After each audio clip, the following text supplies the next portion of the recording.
Yes, we're back. So episode 139. Let's get ready to rumble.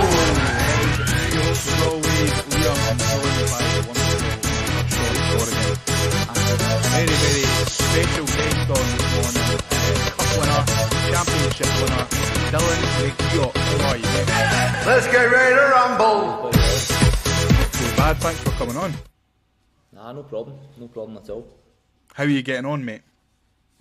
Yeah, fine. Yeah, just try to keep myself busy, to be honest, keep myself fit.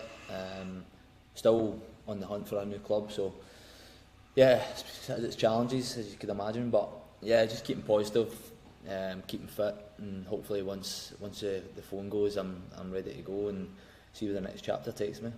Brilliant. How are you getting on, Sean? I'm very good. I noticed that you didn't introduce me as the handsome this time because I'm obviously the second most handsome behind Dylan. This behind me. Behind me. That, didn't you worry? Dylan, what does that look like at this time of year when the season started and you're still looking, and just out of sheer nosiness from myself? Yeah, it is tough. Like, lying if I said otherwise, it's tough because obviously since I can remember, do you know what I mean, being a kid, that that's all you remember, like that's all you know is just playing football and turning up to training every day, and being fortunate enough to be in the professional game for my whole career, and having a place of work every day, get up and get the kids ready for school and then go to work, do you know what I mean? So now it's a bit different. I'm trying to kind of keep myself busy and go to the gym and do what I need to do in the gym, and then maybe get on the grass and do a bit of fitness stuff and just try to do all that, and then obviously come home and try to be a dad as well, and yeah, keep myself busy. But it is tough because it's a kind of unknown as well. As I said, my daughter's comfortable in school and stuff here, and we enjoy our life here in Carlisle, but I know at any point my phone could go and it could get up now, pack your bags and go, so that can be a wee bit a bit challenging, but it's what we signed up for, really, I suppose.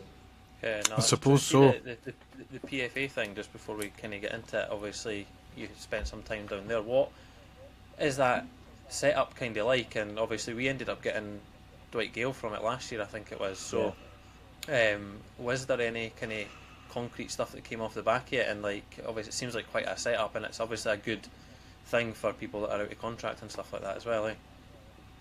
Oh, it's brilliant. As you said, Dwight Gale, you signed him after his kind of stint down there last year, and off the back of that, so last year was the first year that they ran at the English PFA, and I know a boy that was on it as well, and he said to me, like, obviously knew my situation and stuff at Carlisle, and he said, like, get yourself signed up to try to get on it. It's great, like, you'll love it, kind of thing. So yeah, it's gathering kind of momentum down, especially in England. So again, it's brilliant. It's kind of They had it down a hotel down near like Nottingham Way, sort of spa kind of hotel, so the facilities and stuff are like top, really, really nice. I used to have a bit of banter with my missus and stuff. I'd be like, as if I'm going away on holiday Monday to Thursday every week. Here with the two kids, but no, honestly, it's great. Like, the hotel and that's brilliant. The food's all paid, everything's paid for as well, which is obviously in England they've got a big. It is a holiday then. Aye, basically it is. Aye, it's an all-inclusive. Aye. With a bit of football in there as well, but they've got like a training pitch just out the back of the hotel, and good coaches, good calibre players. Like, you look at the squad that comes out every week, like, they put the squad up on Twitter and stuff, and like, even myself, I'm looking at it going, how's he not got a club? Do you know what I mean? Like, a good standard of players. So, but again, it just shows you kind of where football is kind of at the minute as well. Like, we kind of, a lot of players that you would imagine would have got picked up a couple of years ago or snapped up quite quick. Is there a contingency plan in place, like when that comes to an end, or did they just kind of like leave you out in the cold after that? No, to be fair, like, the guy that runs it, Guy Shane, he messaged me the other day saying, hey, how's things and stuff, like, you heard anything and all this kind of stuff, if you need anything. And they've got like welfare kind of guys that are about Monday to Thursday when we're down there, so they would like come round and sit round the table, we having lunch and just chat away, like nothing too serious. Just chat away and stuff like that, and you always knew that if you need anything or want to ask anything, you can reach out to them. And so it's really good, because they know it's a challenging time for people financially, the unknown as well, like where you're going to be and stuff, and so they do put a lot on that, to mental side of things as well in football. So Yeah, it is a good setup, really good setup, and they get games as well set up every week, 2, 3, like maybe like 2 games a week after the first few weeks. So you're getting game time as well, obviously, because managers would phone up and say, well, how's his fitness, has he played some games, all this kind of stuff. So you're not too far behind once you eventually get in their club. Hopefully not long till you find something then. It's a bit of a joke that someday your ability is still looking for a club at this time, if I'm being honest. But Nah, Yeah, certainly. listen, I've been in the game long enough. Do you know what I mean? I know like the challenges it has, and I think a lot of the boys that are on it, to be fair, kind of similar situations where they think like once you hit like 30, they've found it a lot harder now in football, like to kind of just try to get in places, and it's a harder sell to clubs because obviously there's a lot on the kind of the resale value and obviously the money it's going about in football as well. If you can manage to get a couple of young kids in there and do well, they sell them on for X amount of millions and stuff like that. So no saying like that's the only reason, but obviously I had an injury last year. I had to get my hamstring repaired, so that kind of set me back, to be honest. And a lot of clubs that have been semi-interested, they've kind of raised that as a concern. So again, there's nothing I can do about it. Do you know what I mean? I can only try train and play games and prove that I'm fit. Well, here's hoping you get something soon, Dylan. That's the main thing. I appreciate that. Hope so. But before we kind of jump into your career to date, we've got some quick fire questions from you, just to get you in the mood. So Go on then. the first one I've got is, can you tell me who did the best and worst initiation songs that you've seen? The best that I've seen my whole career. Aye. There was the best I've seen is the boy called Benji. I can't remember his second name at Sunderland. He went to St Johnstone in the last couple of years. Is that the striker? Yeah, starts with a K. Kim Pioka? Benji, Is that it? Kim Pioka, aye. He done that Black and Gold song. Oh, aye. Black and Gold. He done that when I was at Sunderland. He was only a young kid, and to be fair, he was phenomenal. Adam Matthews, to be fair, is very, very good. Aye. Adam Matthews, it was at Celtic, aye, and obviously I know Adam from Celtic, and then years later I met him at Sunderland again, and obviously any time we'd have a drink or anywhere, like in a pub or a pre-season camp or something, we managed to go out for a few drinks. It wouldn't take much convincing to get Adam up and sing that song. take a bit of convincing for yourself, though. What's that? A bit of convincing for yourself to get up and put a wee song on. No, I need a few Jack Daniels to get me up there. What's your initiation song then? I sung that was at that camp. I sung Proclaimers 500 Miles. Oh, there we go.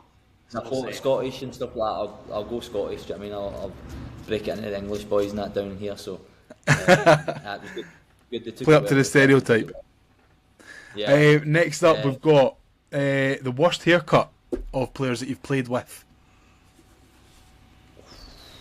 The worst haircut.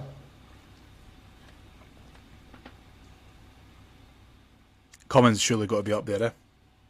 Oh, Jason's bad, man. His penguin one. He had a few the cuttings and stuff like that. I'm trying to think any like standouts though, something different. I mean, let's be honest, Dave Gray Should should have been letting it go a wee bit earlier than he did as well. What's that? Dave Gray should have maybe let his go a wee bit earlier, so you can maybe throw that in the mix. To be fair, Bruni must be up there because how he chose to shave his head. Do you know what I mean? When he's got an absolute like great head of hair on him. Like I've said this to him after it, like when he used to grow it and stuff like that, I'm like, I'd die for hair like that and use it to shave that. Me too. Aye, me and all. No, the best goal that you've ever seen whilst you were on the pitch. Best goal.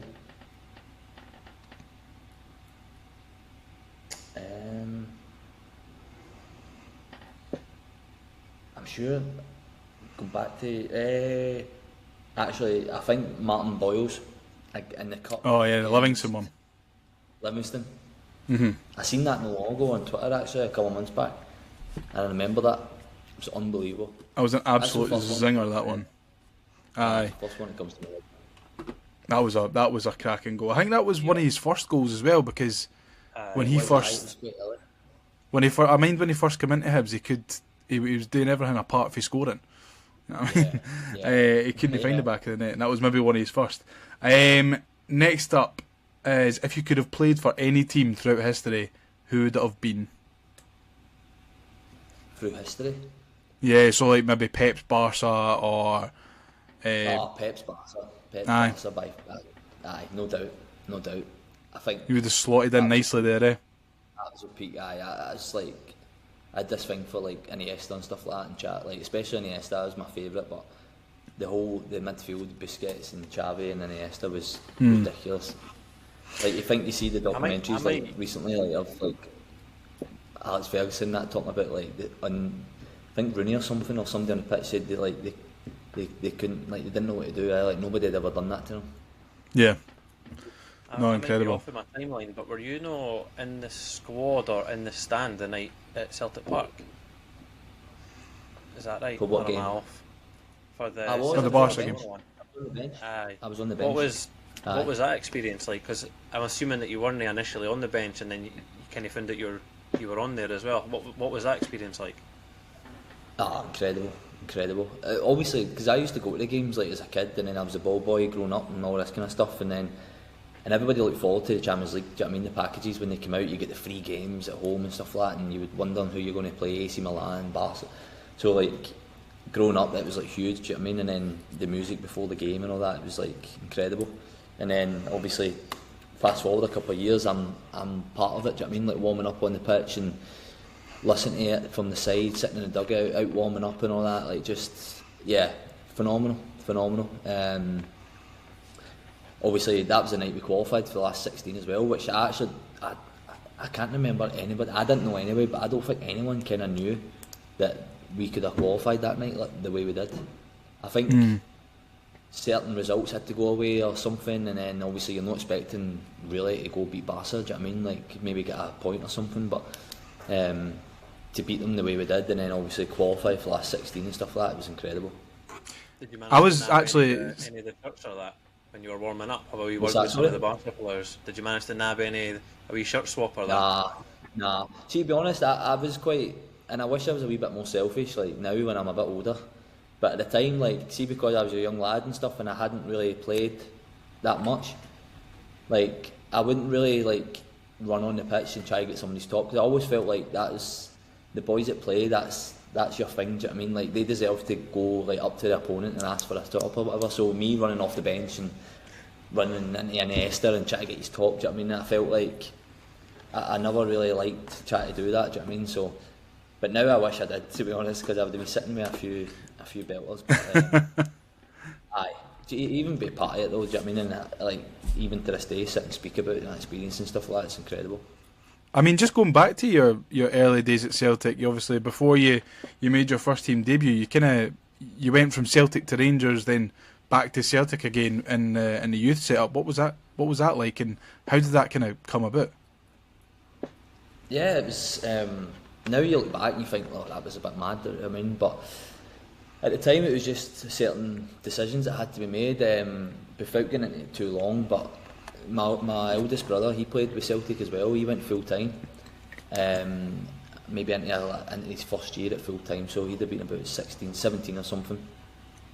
And he didn't have a good experience. He fell out with the manager and didn't enjoy it, and fell out of love of football, that kind of stuff. Like really didn't enjoy getting up in the morning and going to work. So he asked to leave basically, like, and that was fine. I came to an agreement to let him go. But as a family, my dad at the time and stuff were like, well, we're going to take Dylan out as well. Like we don't want him in like 2 or 3 years being in the same situation with the same manager and all this kind of stuff. So holding it, do you know what I mean, against him a little bit. So that was the thing. And Rangers were always, we always knew there was interest there. Do you know what I mean? They would always ask the question like, oh, would you ever come here and all that kind of stuff. But they knew as a family how like Celtic fans we were, do you know what I mean, growing up. So it was never really an issue for us until obviously I was moving on. And then the next the next best place for us after Celtic was obviously Rangers for my development and stuff. So that's when we made the decision to go out to Murray Park. And once I was there, I always say this, like I loved my time there, loved it. As big a Celtic fans as we were, like fair play to my dad and stuff, they knew that for my development and the next stage of my career and stuff like that, it was the best place for me. I was going to just say, do you think it was difficult for your dad and for yourself as well to kind of put like tribalism and pride to sort of one side just for the betterment of your development? Yeah, maybe most for my dad. I mean, for me, I enjoyed like the new challenge because I'd played against these boys for like a good few years. Do you know what I mean? Directly against them in Old Firm games, even at youth level and stuff. It, like there's nerves, there's the whole build up and stuff. So I felt like, and I knew how big a club it was. This was when Walter Smith and Alan McCoy and Ian Durrant and stuff. Do you know what I mean? Like how big a club it was at the time. So I knew that I was going into somewhere where it was like a proper like club. So maybe for my dad, maybe that side of things now. Like, but fair play, put it to the side and thought, oh, this is the best place for him, and it was. I kicked on, done really well, and they treated me really well and had high hopes for me at the club. Yeah, and then you end up back at Celtic as well. Yeah. How so? I just how did then after you left the first time because of all what happened, like with your big brother and stuff? What was then the reason to go back? Were Celtic wanting you back, or what happened? Yeah, so I never had it in my head to go back. To be honest, I never seen myself leaving Rangers at that time. Like as I said, I loved it there. I was always playing ahead of my age group, and I knew I was well. Now the way they treat you and stuff like that, I knew I was well thought of. I was one of the kind of best at my age group, all that kind of stuff. So I was like, well, I've got a good chance to do well here at this club, and obviously there was a few boys ahead like who were kicking into the first team and stuff. So I knew like a year or two down the line that was going to be maybe the next step for me. So I had no intentions of leaving really. And then we played Celtic in a reserve game at Barrowfield, and Neil Lennon just got the Celtic job. So him and Gary Parker were down at the game, and John Park and stuff. And I'd done really well, scored and stuff like that. And then basically like a couple of days later, he was on the phone to my agent and basically said like, can we try speak to him? And at this point my contract was down to like the last 6 months, and because I was so comfortable there and I liked my time there, I think it was probably complacency on both our sides, Rangers and myself. Like we kind of knew that, well, he's going to sign a new deal anyway, it's not really a big issue. Do you know what I mean? There's going to be something there, but the fact that I let it get down to that stage, then they could approach. Do you know what I mean? And then again, when I heard there was interest, I wasn't my head hadn't turned at that point. I was still like, nah, I'm kind of happy here. Like I'll speak to them, but I'm happy here. And then when I spoke to Neil Lennon, that was a turning point. The way he speaks and stuff like that, and no promises, but like the way he spoke about how I would be in and about the group, the first team, in the first team dressing room. I'll be travelling, I'll be on the bench, I'll be coming on, and all this kind of stuff. And as a young Celtic fan growing up, like once he said stuff like that, it was like, well, there's no going back. Do you know what I mean? Like this is it. And I kind of knew, as I said before, if I didn't go at that time, I probably never would have got to go ever. Because a year or two down the line, I probably, hopefully, if everything went well and the way it was going, I'd have probably made my debut at Rangers or been there or thereabouts. And then once you've done that, it's, unless you're Kenny Miller, it's tough to go back and forward.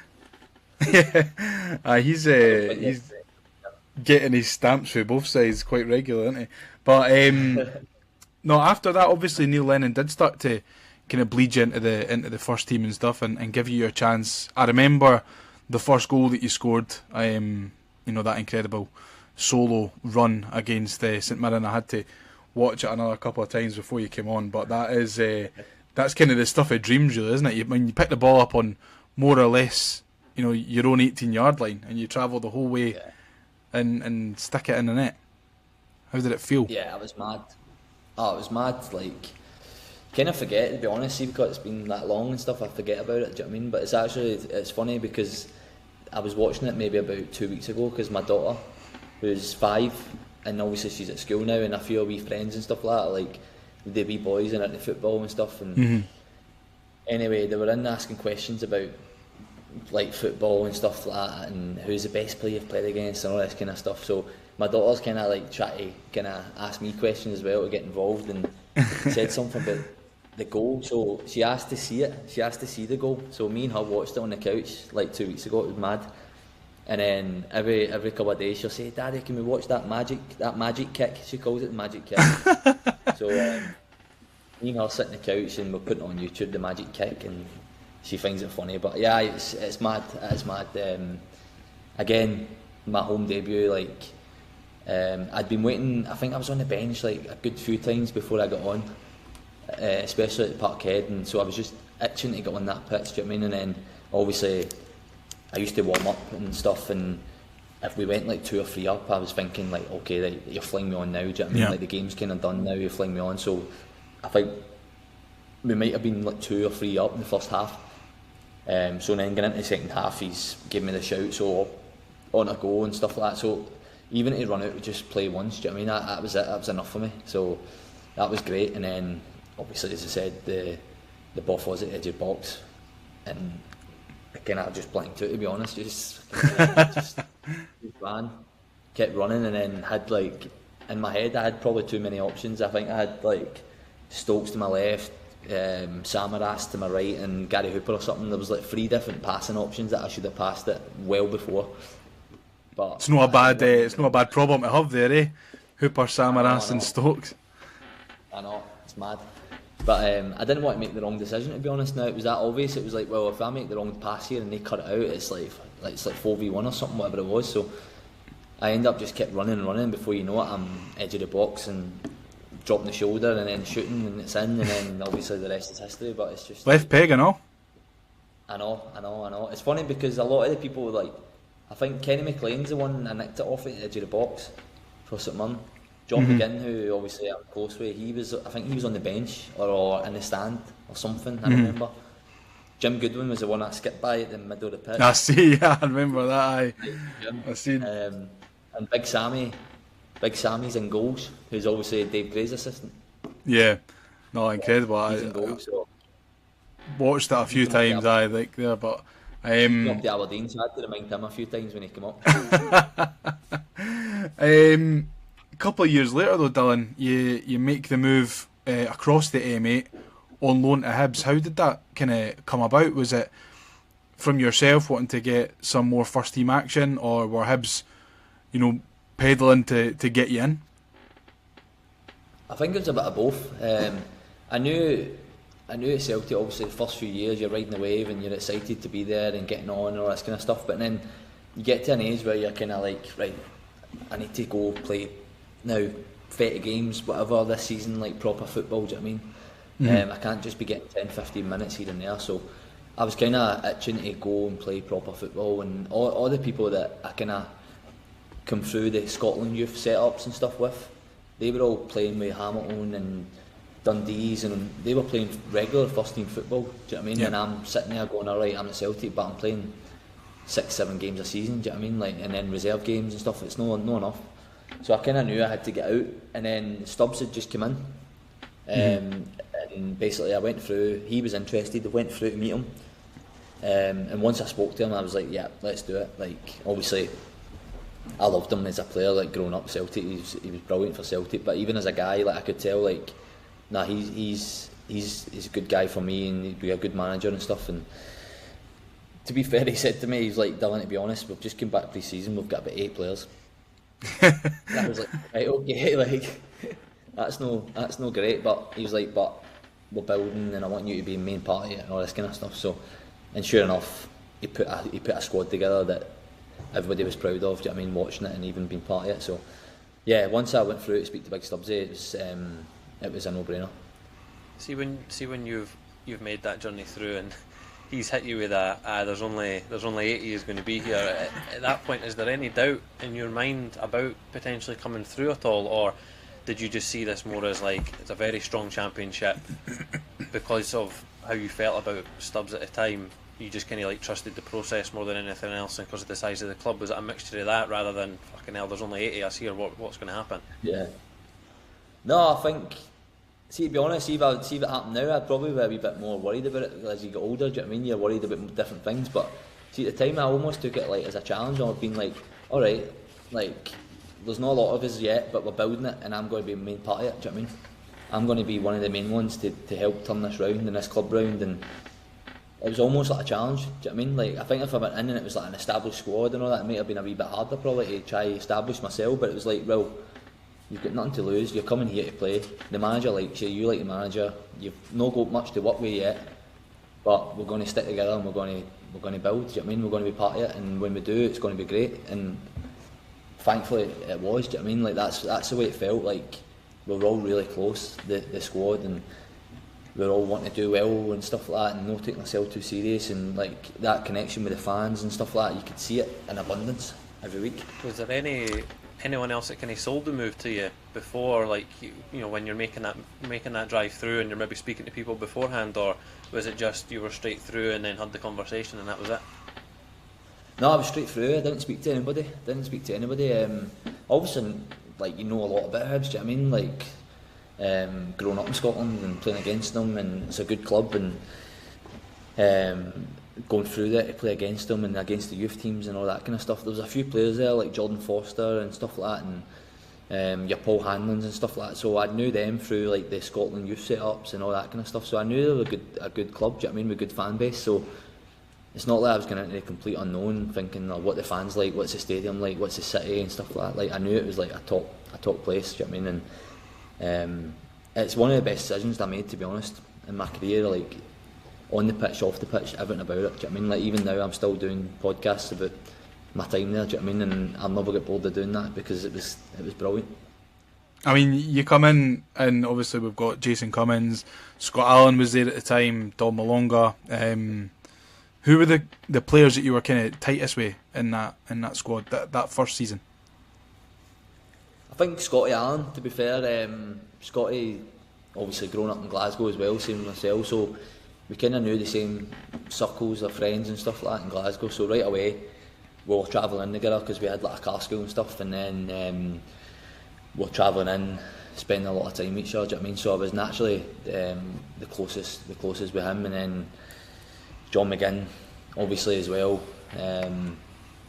Great relationship, do you know what I mean? Right from the off goal, the off, and again, just that Glasgow kind of thing, I think. Just naturally, and then he travelling in with us as well, so there's about 4 or 5 of us all travelling together. But I think that's the ones where you think, like, I probably speak to them most today, but I think at the time, like, see, as soon as you get in that building, like, everybody treated each other like best mates. Honestly, they did, like. And it's very unique. Like, obviously, the older you get, you travel about, you go to different clubs, and it's not always like that. Do you know what I mean? It's not. You think like, oh, that's the way every changing room is. It's not. So to get that was pretty special. Do you know what I mean? That you go in there and there's no animosity between anybody really. Like, obviously you have disagreements on the pitch, all this kind of stuff about games and whatever, but everybody was like, you could literally go around every player in that changing room and say, do you want to go grab a coffee or something? Like. Now, there wasn't any awkwardness with anybody or nothing, so I think that's where eventually what you see on the pitch and what we do together, do you know what I mean? Like, making history together as a club. Exactly. Sean, I think you wanted to ask about Dom Malonga. Aye. Surely there wasn't much chat coming out of Dom Malonga. What was he like as a character? He was funny, man. Dom was funny, honestly, very funny. I won't even try to do his impressions and that, but that's John McGinn's. He's good at impressions. he didn't say a lot, Dom, but see, when he did say stuff, it was like comedy gold, like, and it would give the boys ammunition for like weeks to like just randomly just say stuff that Dom said. Do you know what I mean? But he had a few like kind of not meltdowns, but a few situations after games and stuff like that. So he did, like, I think they brought him off in a game or something, that Stubbsy and that brought him off, and he was arguing with somebody and arguing with their bench, and they were all fighting in the tunnel. It might have been Falkirk or something. Oh, wouldn't surprise me. And he's kicking off, to be fair to him, as quiet as he was, but he was some player. He was so good, by the way, honestly. His goal against Aberdeen came up as well. He just felt like he always came out with like one-liners and stuff like that as well. The famous one about not caring about the Rangers and stuff like that as well. It's good that even somebody like that is bought into the culture of Hibs. Dylan, was there anyone in that squad once it was built that first season that kind of surprised you a wee bit, whether it be from a personality perspective or maybe their ability as well, that maybe you weren't expecting to see from them? I don't know about ability, because I think everybody, like, I knew there was good players there. Do you know what I mean? As I said, like Scott Allen stuff. Like, I knew about Scotty. Do you know what I mean? I played against him a few times with youth level or this kind of stuff. I knew he had the quality. John McGinn's and Jordan Foster's, Paul Hanlon's, Louis Stevenson's, all them kind of boys. Do you know what I mean? Like, I knew enough about them. But I think personality wise was the cum dog, like Jason. Like, I think, and I used to say to them all the time, like, see when I first heard these interviews and stuff like that, I was like, mate, I couldn't stand you. Like, honestly, like, I couldn't stand you. And he'd laugh about it. And I'd be like, no, honestly, like, because I don't know you at that time, and I'm watching your interviews, and a tin of beans, and you know, all that, like, and I'm like, what are you talking about, man? Like, and he's just like, and then, honestly, see, after 5 minutes of getting to know him, and I remember having this conversation with Scott Allen, and he obviously there at the time with Cummins and whatever, just before, and I was like, mate, what's your mate Cummins all about? Like, what's his interviews and that? He's like, Dill, you'd love him. I was like, do you think? And he's like, you will love him. And then after 5 minutes, I totally get it. I'm like, and now I get what you mean, like, away from all that, do you know what I mean? He's a top boy, man, like, he's very funny and, like, just a nice lad, do you know what I mean? And got on really well, funny, just brings a good energy. Could you have seen him going on to have the career that he has and ending up going mouth to mouth with fucking Lionel Messi in the World Cup, whispering in his ear? Go and win it for me, wee man, is what he says. He's constant, isn't he? Like, he's honestly brilliant. I know. Like, obviously, you seen him, like, you put him round about that box on that left foot, he's lethal. Do you know what I mean? Like, he knew where the goal was. So naturally, teams are always looking for a striker that can score goals. Do you know what I mean? Put it round about the box and he's whipping it in the back net. So, but obviously, there's levels. Do you know what I mean? And to think, and this sums up football, to be honest. Like, he at Dundee, obviously you don't know the story, but at Dundee, on the bench, can't get a game. Sometimes in the stand, can't get a game the first 6 months of the season, and thinks, right, I need to go out, and gets out and goes to Australia, batters some goals in, and then by that summer he's in the World Cup squad. Amazing. Like, it's mad. It shows you how quickly it can turn, I suppose, eh?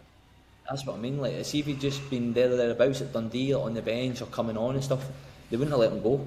He'd have just been a bit part player at Dundee, and who knows what would have happened. But the fact that he was so far away from it, they thought, right, get rid of him, get him out, and he goes out and he goes scores goals, and then 6 months later he's in the World Cup squad. So fair play to him. Like, jumping on stage at the Hydro was probably the best thing he done. Aye, I know that. Yeah, Kenny. Yeah, I think obviously that was the final nail, innit? But there's a method in the madness, let's just say.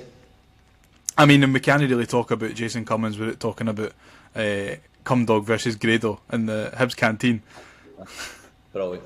Oh, it's amazing, isn't it? It's amazing. Hey, guy, because you were a big part of that as well, weren't you? You were pulling the speaker through. It was only me and Jason that really knew about Grado at the time, because he wasn't like huge, like he wasn't like big into wrestling and all that at the time. He was just kind of like getting his name out there, do you know what I mean? But long story short, a few mates of mine from Glasgow used to go to some of the Grado shows, like the in-house shows, like the little like village halls and stuff like that, do you know what I mean? And because he obviously his theme song, they loved it. Like, these boys were mad, do you know what I mean? And they used to go like on a Friday night and they would go get steaming and watch Grado jumping about and all that, right? So they would show me videos of it. So that's how I know who Grado was. So I'm showing Jason Cummins this, and he's loving it as well. So that's fine. And then obviously, like, as time goes, I was inside for something, I can't remember what it was, maybe a little knock or something, I wasn't training. Jason didn't train because he had a bad back. So he's inside, and then somebody comes in for training and be like, oh, the guy, a wrestler's out there, and we're like, what? And he's like, he's in goals taking penalties and stuff at training. I was like, who is it? And they're like, oh, a boy from Glasgow called Grado. And I was like, no way. Of all the days I'm not training, Grado's turned up with the camera crew and stuff. So anyway, me and Jason obviously coming up with a plan, do you know what I mean? Like, when he's outside, we're like, mate, like, you need to go wrestle him or something, like, have a laugh with him. So we're thinking about actually going out to the pitch and like wrestling him on the pitch or something now, just jumping him for a laugh. But anyway, it doesn't happen, and he comes inside and he's having lunch, and we'll come up with this plan, like, let's get you going like into a wrestler. Do you know what I mean? Get the slips and that on, we're right on you, and get the tape on and that, and we'll go attack them. So obviously you've all seen the video that's how it happens. But I'm in the background with the boombox, like walking in with the tune on, and Jason's giving it the whole Grado, brilliant. But he had a bad back, and then you watch the video, mate, and he's like, Grado's not the smallest, as you can imagine. And he's got him up, trying to tombstone him in that. Slamming him on the I don't know, like, if I was Neil Lennon, I'd be fuming about that. I'd say, can't he train because you got a bad back? Lenny in the background, man, he's on the table, he's jumping about, he loved it. That's what Lenny was good at, though. Lenny loved all that. See, and he loved characters like Jason and stuff, like... I know obviously some managers don't really like a lot, like they like people just to do what they're told and stuff, but like, see, having them sort of characters within the place, you see on the staff and all that, it just, the energy and the vibe about the place, it was just brilliant. Do you know what I mean? Seemed like a really good place to like kind of be, and then I think that obviously a lot of that kind of radiates for the season prior as well, because that was a promotion season, right? So I mean, a lot.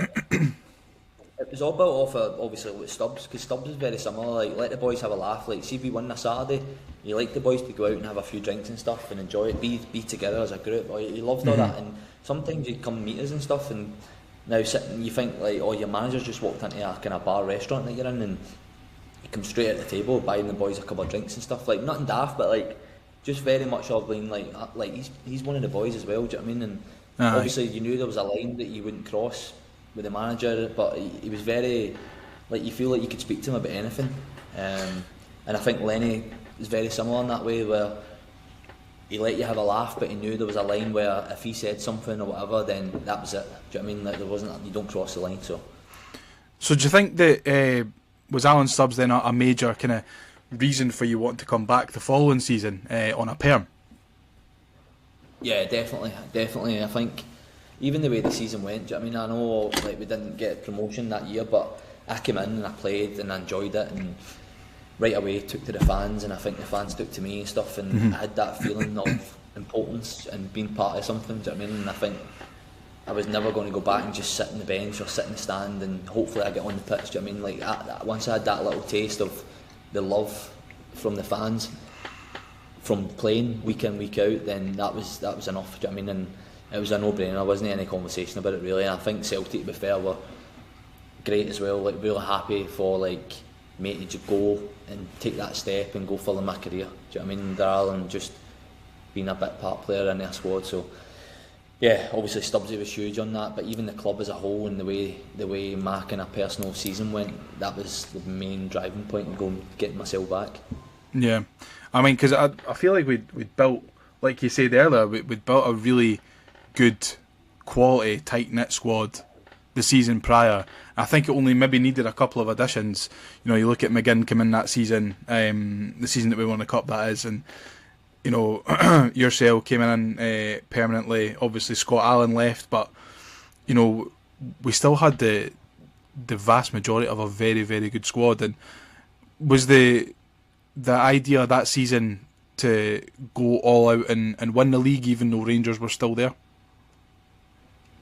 Yeah, I think so. I think you've seen in the games that we played against each other, like the season before, Hearts, Rangers and Hibs, like every game was brilliant. Do you know what I mean? It was a good game, and no one was scared of either team, really. Do you know what I mean? You went toe to toe, you go to Ibrox, we're going toe to toe. Do you know what I mean? Like, we're not going to sit in and hopefully we don't concede one of them ones, and we're going there to try win the game. And I think you've seen that in every single game. Even if we didn't win, we still had a right goal.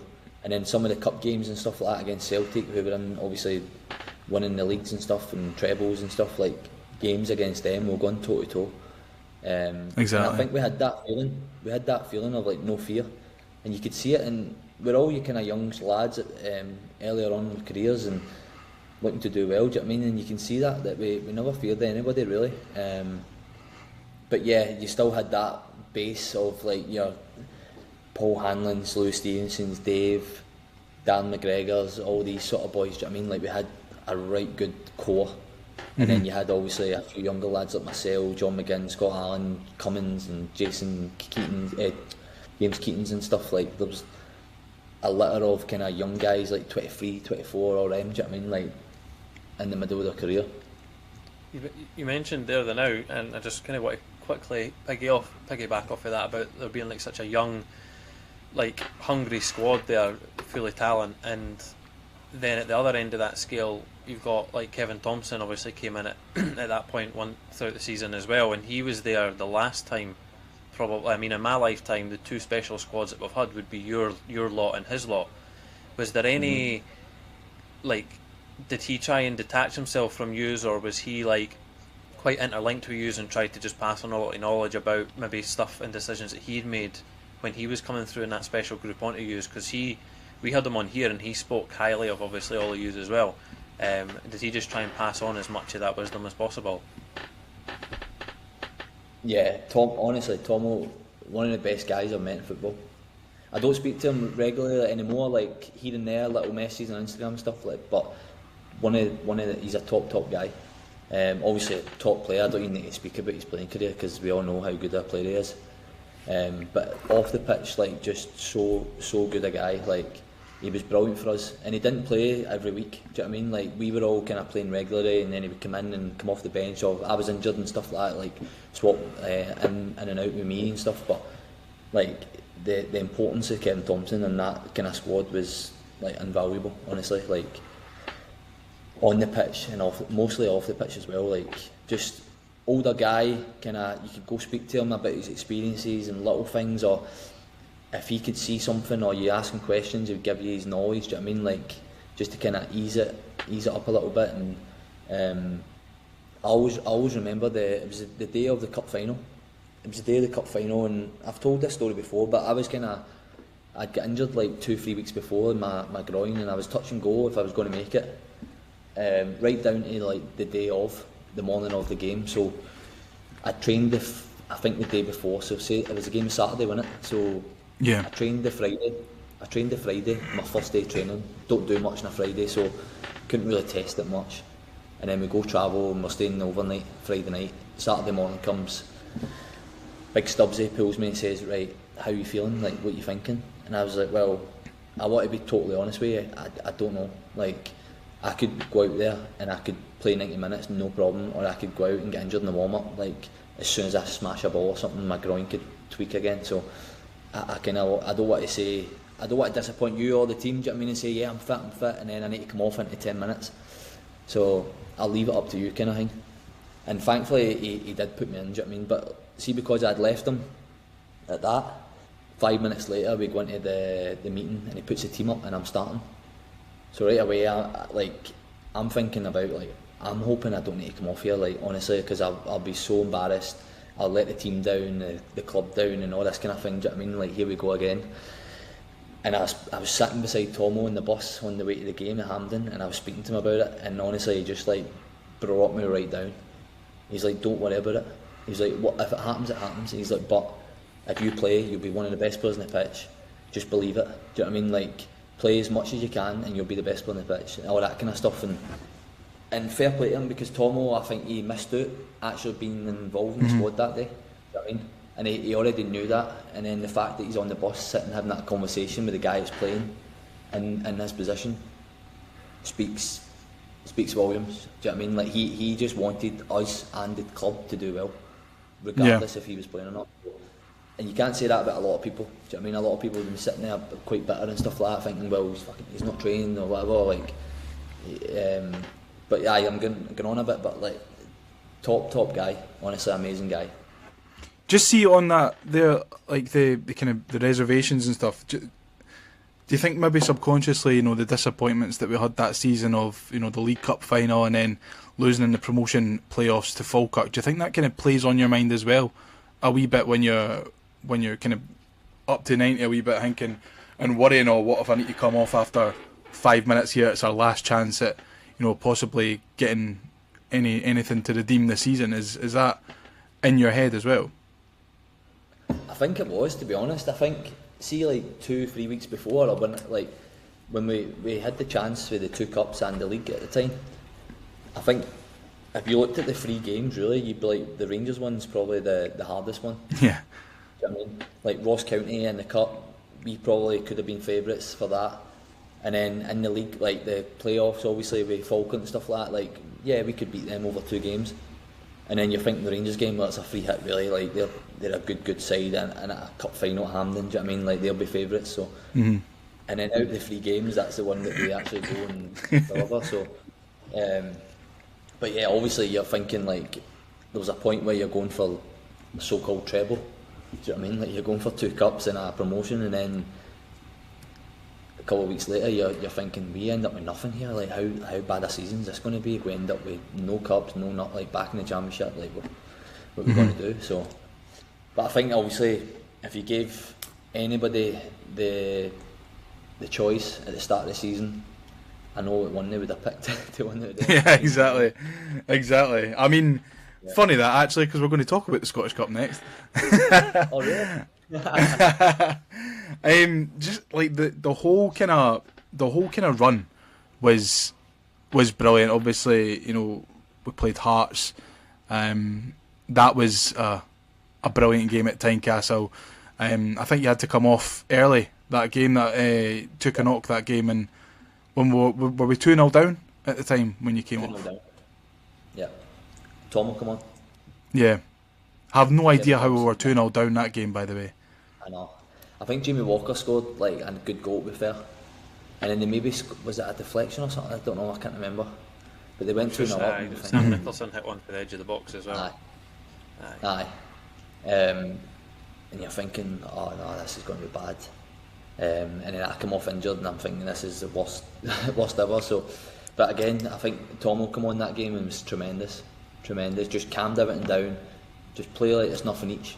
Do you know what I mean? Don't get too sucked into the result. Like so far, just go play your game and bring everything, calm it down. And I think he done that, brought a bit of calmness, and then we scored 1, and it's like, all right, game on. And then obviously Paul Hanlon pops up with an equaliser, and I think once that goal went in, there was only one winner in that tie. Aye. Once we got that back, the way we swung it back, and I think mentally as well, I think they would have struggled with that. Do you know what I mean? 2-0 up, cruising it, thinking right, this is us through, and then us bringing it back and getting a return leg to Easter Road. Then there was only one winner really. Yeah, I mean, we nearly chucked that away at the end of that game at Tynecastle, Sean. Do you remember? I think it was Nicholas Gunnarsson was flicking it back to the goal, and it hits the bar. I shit myself, because obviously like, you go mental when Paul Hanlon equalises and you're going absolute rage, and then you're thinking, oh fucking hell, the worst thing could happen here. And I know, you can imagine. I know that. I know you. I don't know. Oh mate, it would have been awful. I'm always thinking the worst, because Dylan, you'll definitely not remember this, right? But see, growing up, Hibs were 4-2 up at Tynecastle in the 90th minute, and we drew 4-4. And I was too busy celebrating our 4th goal, while Hearts were celebrating their 4th. So even when it was 2-2 in that game, when Nicholas Gunnarsson's done that, like, I'm thinking the worst anyway, regardless. So worst case. I do think if we went on an extra 10 minutes, I think we could have obviously went and got the 3rd goal as well. But what would see going into that return game? You must have been on cloud 9, because obviously Hearts were the league above as well at this point, and we'd snatched the game away from them in the first leg, and you must have been sitting in that tunnel. Marvin Bartley speaks about it quite a lot, like looking over at the Hearts players in that other leg and thinking, we've got their number here, eh?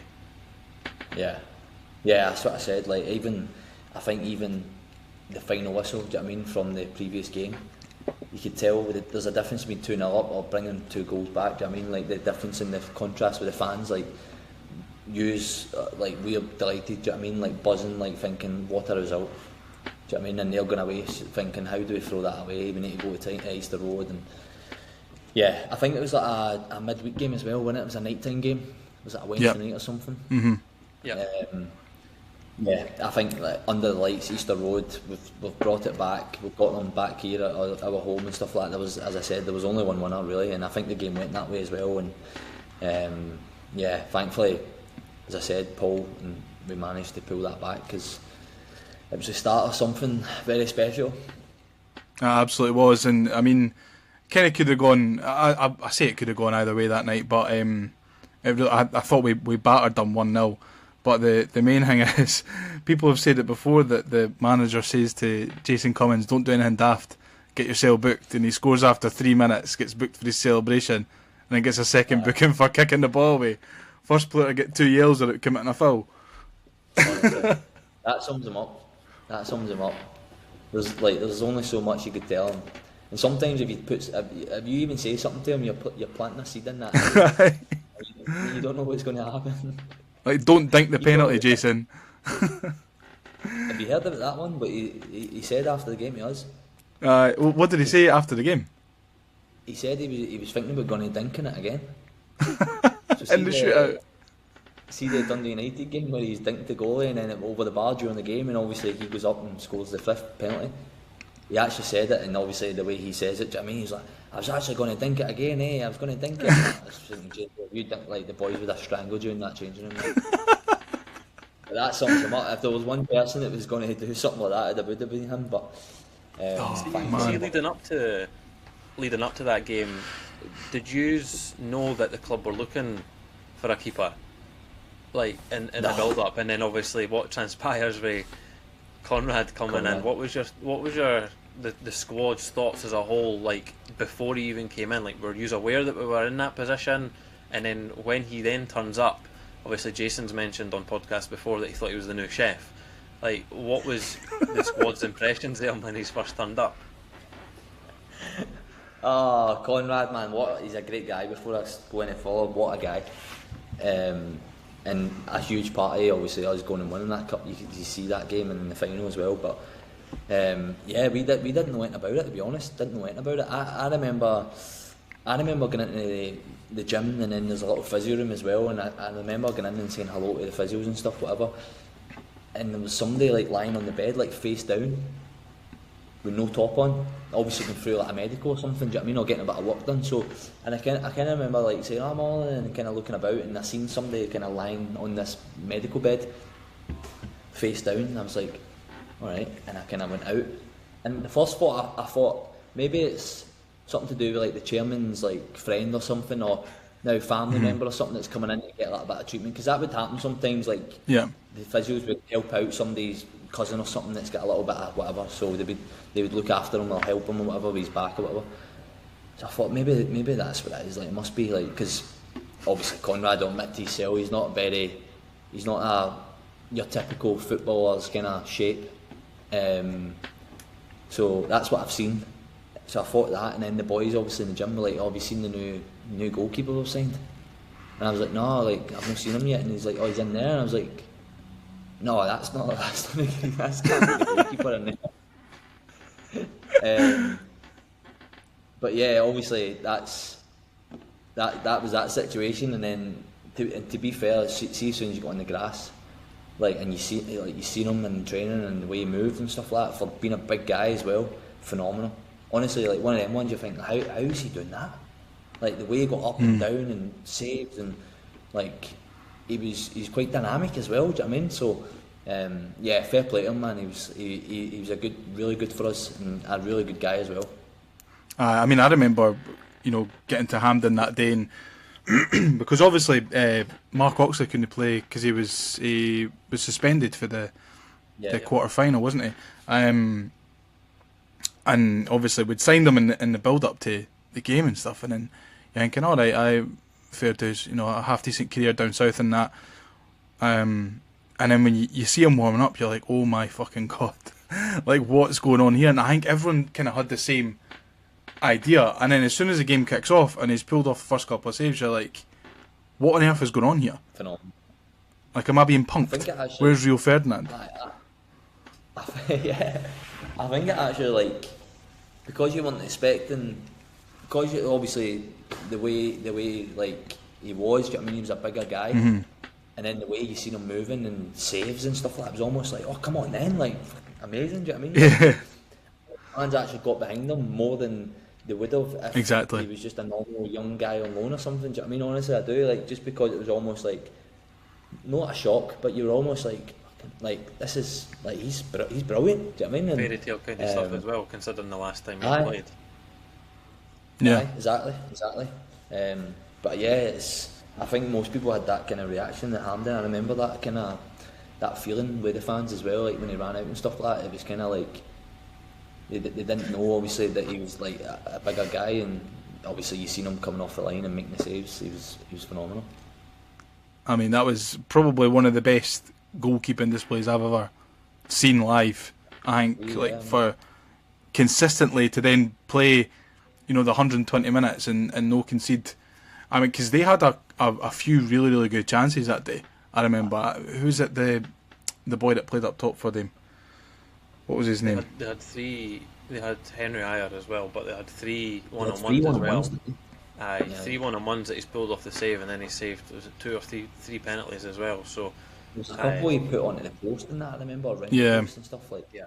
When you watch the highlights back, you're like, how have they not scored? I know. It was mad. I remember after the when we got to the penalty shootout and he saved the first couple, the one that they scored, the first one that they scored, I think it was more of a groan of, oh, that's disappointing from the Hibs fans than there was a cheer for the Dundee United fans that he never saved it. Yeah. Brilliant. Especially penalties, it was brilliant. But that's incredible that Jason Cummins was going to dink it down the middle again. Only him. You could see that the goalie was kind of half expecting it as well, because I don't think the goalie actually moved. I think he stood up, I think he thought he'll do that again. I mean, I don't know. Do you think he just lost the bottle, or do you think he kind of saw sense a wee bit? I think he saw sense and then maybe thought, well, fits in. I don't know if he actually thought about it, to be honest. I think he's just thought, oh, it'll be a good story, won't it? If he's thought about doing that again and then thought about potentially missing it and then going into the change room to meet Marvin Bartley, I think he's came to his senses there. That's for sure. Oh, big Marv would have, honestly. I'm glad he would have got him before everybody else did it anyway. Big Conrad would have got him. Amazing. And then see the other semi-final, sorry Liam, obviously the other semi-final was Celtic Rangers, and obviously we were playing Dundee United at that point. Even at that point, as a Celtic fan and playing for both clubs when you were younger, were you as a squad thinking we've got a right chance here, because obviously Celtic weren't that great by their standards either, or did you see that as like a personal achievement as well, like regardless of who you're facing, you've got a right good chance of winning it? Yeah, I think obviously Celtic were like they were strong. Do you know what I mean? They weren't like the years come after that. Do you know what I mean? When they won in treble after treble, and they were like now like Brendan Rodgers, like a top team. Do you know what I mean? Like they were strong, obviously, but they didn't have Rangers that strong that couple of years. So naturally, it was a bit easier for them in the league and stuff. And I think we would have fancied our chances, but I think really because we had this kind of couple of years with Rangers, with Hibs, there was almost like a rivalry there with the fans and the players and this club, like back and forward on social media, and it almost created a little mini rival for us as well, because we come up against them quite a few times now, going for the championship and stuff. So I think there was that. Do you know what I mean? I think I preferred to play Rangers in that cup final, to be honest. Because we'd had so many encounters with them a couple of years before and beat them a few times as well. So, yeah, I think our chances would probably take on Rangers, because we knew we could compete against them in the games that we played previously. I'm sure Spence and Hendel would have also been happy with that as well, considering exactly. They probably wouldn't have been able to play. Yeah, I know. I remember that conversation as well before the games and stuff, like kind of wishing Rangers would. It's bad, isn't it, because you're Celtic fans and stuff like that, but selfishly it's like, well, a few of the lads won't be able to play here, and then I've not played against them since I've left, and it's like, it's not a nice feeling, do you know what I mean, like all that kind of thing. So yeah, I think there was a wee bit of that as well. Yeah, I mean, another dramatic semi-final. I remember watching it and thinking, because I was thinking the exact same, it felt dirty to be hoping for Rangers to win at that point, but you know, I thought that, you know, if we were going to win it, then I think it probably would have needed to be against Rangers. But obviously they come through it on penalties again. But just in that week building up to the final, Dylan, obviously we'd had the League Cup final previously. What was the build up like? Was the build up any different for you as a team? No, I don't think so. I think the manager, like Stubbsy, was quite good at that as well. Like kind of keeping everybody calm. He wasn't emotional and stuff. Like as a person, do you know what I mean? He wasn't going off the rails, and he was quite calm in what he said. And I think that fed into the players as well. Like kept everything calm. Don't get too stressed. It's just another game. Yeah, and just treat it like that as well, like training and stuff like that. Obviously the outside noise on social media and the fans and what it means to them, and we need to try win it at this time and all this kind of stuff. You get that pressure that way, out and about in the town. But I think in-house it was almost like, just treat it like a normal game. We know we can compete against this team. It'll be hard, obviously, because it's Rangers in a cup final, and you know, growing up in history, that Celtic and Rangers in cup finals, they're usually winning them. So that's a little bit of nervousness in there as well. But if you're going to go win it, then you're going to need to beat one of these teams anyway, really. So, yeah, I think they've done a good job in keeping everybody calm. And again, guys like Kevin Thompson, that in the squad, and a few of the other senior boys, they'd been there and done it, played in Europa League finals and all these kind of things. Like, just take the sting out of it. Do you know what I mean? Like, just keep everybody calm and don't get too stressed about it. So is the kind of the trick then to not have an awful lot of change between, you know, building up as if we're playing them in a league game and then building up when we're playing in a cup final? Because I've always kind of been interested in like the sort of the levels of detail and focus that go into, you know, the weeks building up to games like this. It's always been something that I've been interested in as an outsider looking into football clubs.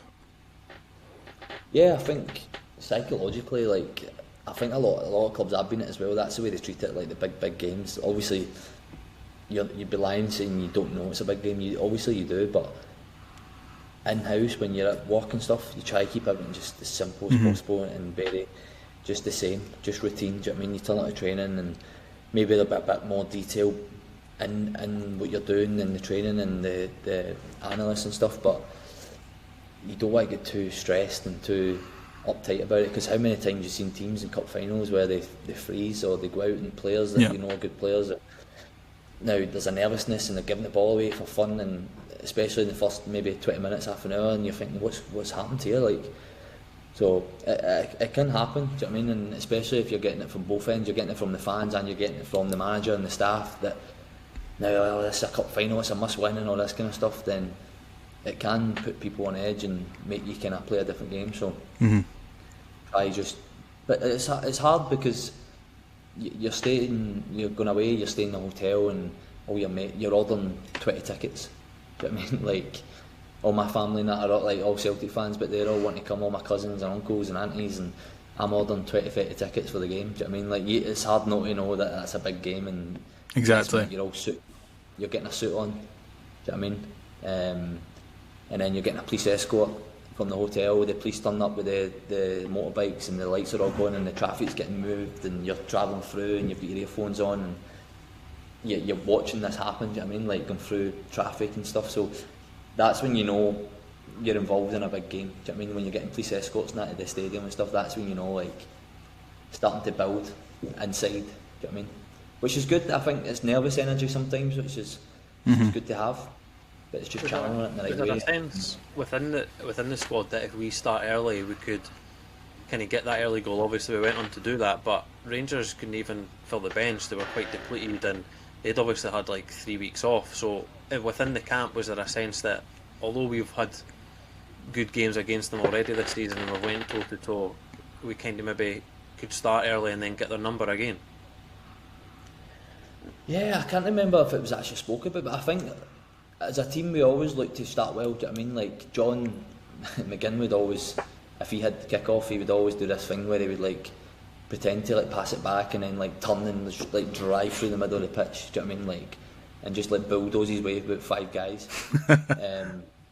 Just to kind of, I think that was his way of just getting himself going. Do you know what I mean? Like, just straight in, like tackling and running and battling through people. So yeah, I think we always started pretty well. Like, tried to start well anyway, get a foot in the game and get a pass in. Like, obviously we wanted to play a bit of football as well. We had good football, so I would always like to get a few touches of the ball first and keep it ticking over and all that kind of stuff. So we went one for just kind of sitting in and letting teams build, and we were just sitting in a low block. So I mean, we'd like to kind of put our game plan on them, and I think that sets the precedent going into the game, even for your opposition, that they're not here to just sit in and defend and be happy to be here. Do you know what I mean? Hopefully they don't score. Like they're coming as well, and we need to be worried about what they're going to do. And obviously we do get that opening goal fairly quickly, and do you kind of allow yourself to think on the pitch, oh, this could be it, this could be our day? Nah, I was never one for that. Never, honestly. See, sometimes when we scored goals, that's why I get more nervous. Because it's almost the thought of, and I've said this before, like, see when we scored the third goal, Dave scores a header, that's the most nervous I've felt the whole game. Oh, me too. Because it's almost similar to what Sean said earlier about, like, I was more nervous about losing from that position than I was going into like 2 weeks. Do you know what I mean? Because it was almost like, oh my, like we're so close. Imagine if we like concede here. Do you know what I mean? Like that nervousness. That's where I was always at. Like, if we concede, how bad would this be? Rather than being like, oh my god, we've just scored. Like we're going to win it. Do you know what I mean? Like I was always like quite reserved that way of like celebrating too quick. Whereas other boys like Liam Henderson, well, obviously he knew the whistle was going, so he runs away and puts the ball away and all that. Like, I was like, nah, I'm not doing anything until I hear that whistle, and then it was all over. That just the same. He said the same when he got interviewed on open goal. Like when it went to 3-2, he thought, fuck, there's still a couple of minutes here, boys. We need to relax. So he's of it, but he's obviously been through a little bit more. Aye. How many times do you watch, like, you see the game at the weekend with Celtic, well, yesterday with Celtic, like, they've got a history of scoring goals late on, do you know what I mean? Like, it's just, and you grow up watching that, so right away you're thinking, they'll get a chance, I mean, they'll put the ball in the box and they'll get something, so, like, hopefully we're able to deal with it, like, you can never write them off, so. And I actually think that Rangers probably could have had a penalty right towards the end as well, I think. The Lewis Stevenson no push Waghorn over in the box, and I remember watching it back and thinking, how's that not been given as a penalty, man? Well, there's a free kick given like seconds before the whistle's going, and it's never a Hibs free kick. And John Beattie, I don't know how it's a free kick to us. Never. I don't know. A Rangers free kick all day long. I think we just ran away. I think we kicked it into the corner for a throw-in. As soon as Rangers scored their second goal, I think there was like 30 to 40% of the police presence started heading towards Ibrox because they just expected Rangers to be able to see it out. So then when we then scored the two in 10 minutes, they didn't have enough police because half of them were already at Ibrox and Govan area, so they couldn't get back in time to then police the pitch invasion. It's their own doing, if you ask me. Funny. I remember the one of the coordinators or something at Hampden, the police guy and stuff, and he came into the changing room because we went straight into the changing room. All the fans come on, we went into the changing room, we're all jumping about and that, and then we're like, right, we'll go back out to the pitch and whatever. And he's like, you won't be getting the cup, you're not going out to lift it, like, nothing. And it, like, the people at Hibs and that were kicking off because honestly they didn't. Obviously I get the reasonings, do you know what I mean, like what happened and stuff, but they were like, you're not even going out to lift that cup or nothing, like that's it, you're just staying here. And I think eventually they managed to get everybody off and calm it down, and they said, well, you're not going on the pitch, just go up and lift the cup and then get back in. So that was quite disappointing, do you know what I mean, that the fact that we couldn't go round the stadium and stuff, do you know what I mean, and milk it a little bit more, but I'm sure we milked it enough the next 4 or 5 days after. On to the actual invasion itself, you know, obviously the final whistle goes down and then the fans start flooding onto the pitch. You know, I'm not going to say whether or not I was on the pitch. I definitely was. My dad was on the pitch as well. What was it? Was that just like kind of a surreal feeling? Because I remember when I was running onto it and thinking, I can't believe, like I just couldn't believe it. Aye, it's one of them moments, isn't it? Like, what's just happened there? Do you know what I mean? It happened that quick, and I think because Dave, we scored so late and stuff like that. Do you know what I mean? See, we were comfortable in that. Like, you get yourself. It's different. Aye. I mean, it was almost like everything happened that quick. You never had time to kind of like digest it and kind of process it. It was almost like, this is it, and then the whistle goes, and then people are on the pitch, and it's like, right, let's go. Like, yeah, I think as us as players as well, it was very similar. It went 0 to 100 quick. Do you know what I mean? Like, you obviously the whistles went, and you're like, that's it, and then the fans come, right, and then it just escalates. Do you know what I mean? And it's like, it's crazy. Like, everybody's just jumping about, and then they're trying to get everybody inside, all the players inside. There's some players that are out there for another 5 minutes that are jumping about in circles with like 200 people. Do you know what I mean? Like, all getting lifted up and stuff. It was chaos, but it's mad. It is mad. Like, as you said, to process that as well. And I think as players, like, especially this where I come from in Glasgow, it's like, I said this before, growing up a Celtic fan and stuff, you kind of get used to winning things, if you know what I mean. Like, you're expected to win maybe 2-3 trophies every year, really, at Celtic and Rangers. So coming through, and I obviously knew the history and what happened, the cup finals before, so the fans would always remind you of being like, oh, we need to win this cup, and Hearts would sing about it, and oh, we need to win this cup. So you kind of knew it meant something, but you didn't. I personally didn't realise how much it actually meant until after the whistle, and read after that. Do you know what I mean? Like, as you said, everybody's own personal story behind the kind of what happened. So, I mean, the whole thing is incredible. You could speak to every Hibs fan, and you'd get a different story and how they felt that day and how it meant something else to them. I mean, I nearly never made it that day because we'd got the bus through, the supporters bus through to a bowling club near the stadium, and my dad went to go and someone had asked my dad, "Oh, where are you sitting?" He went into his wallet to get the tickets, and he'd left them in the house. No.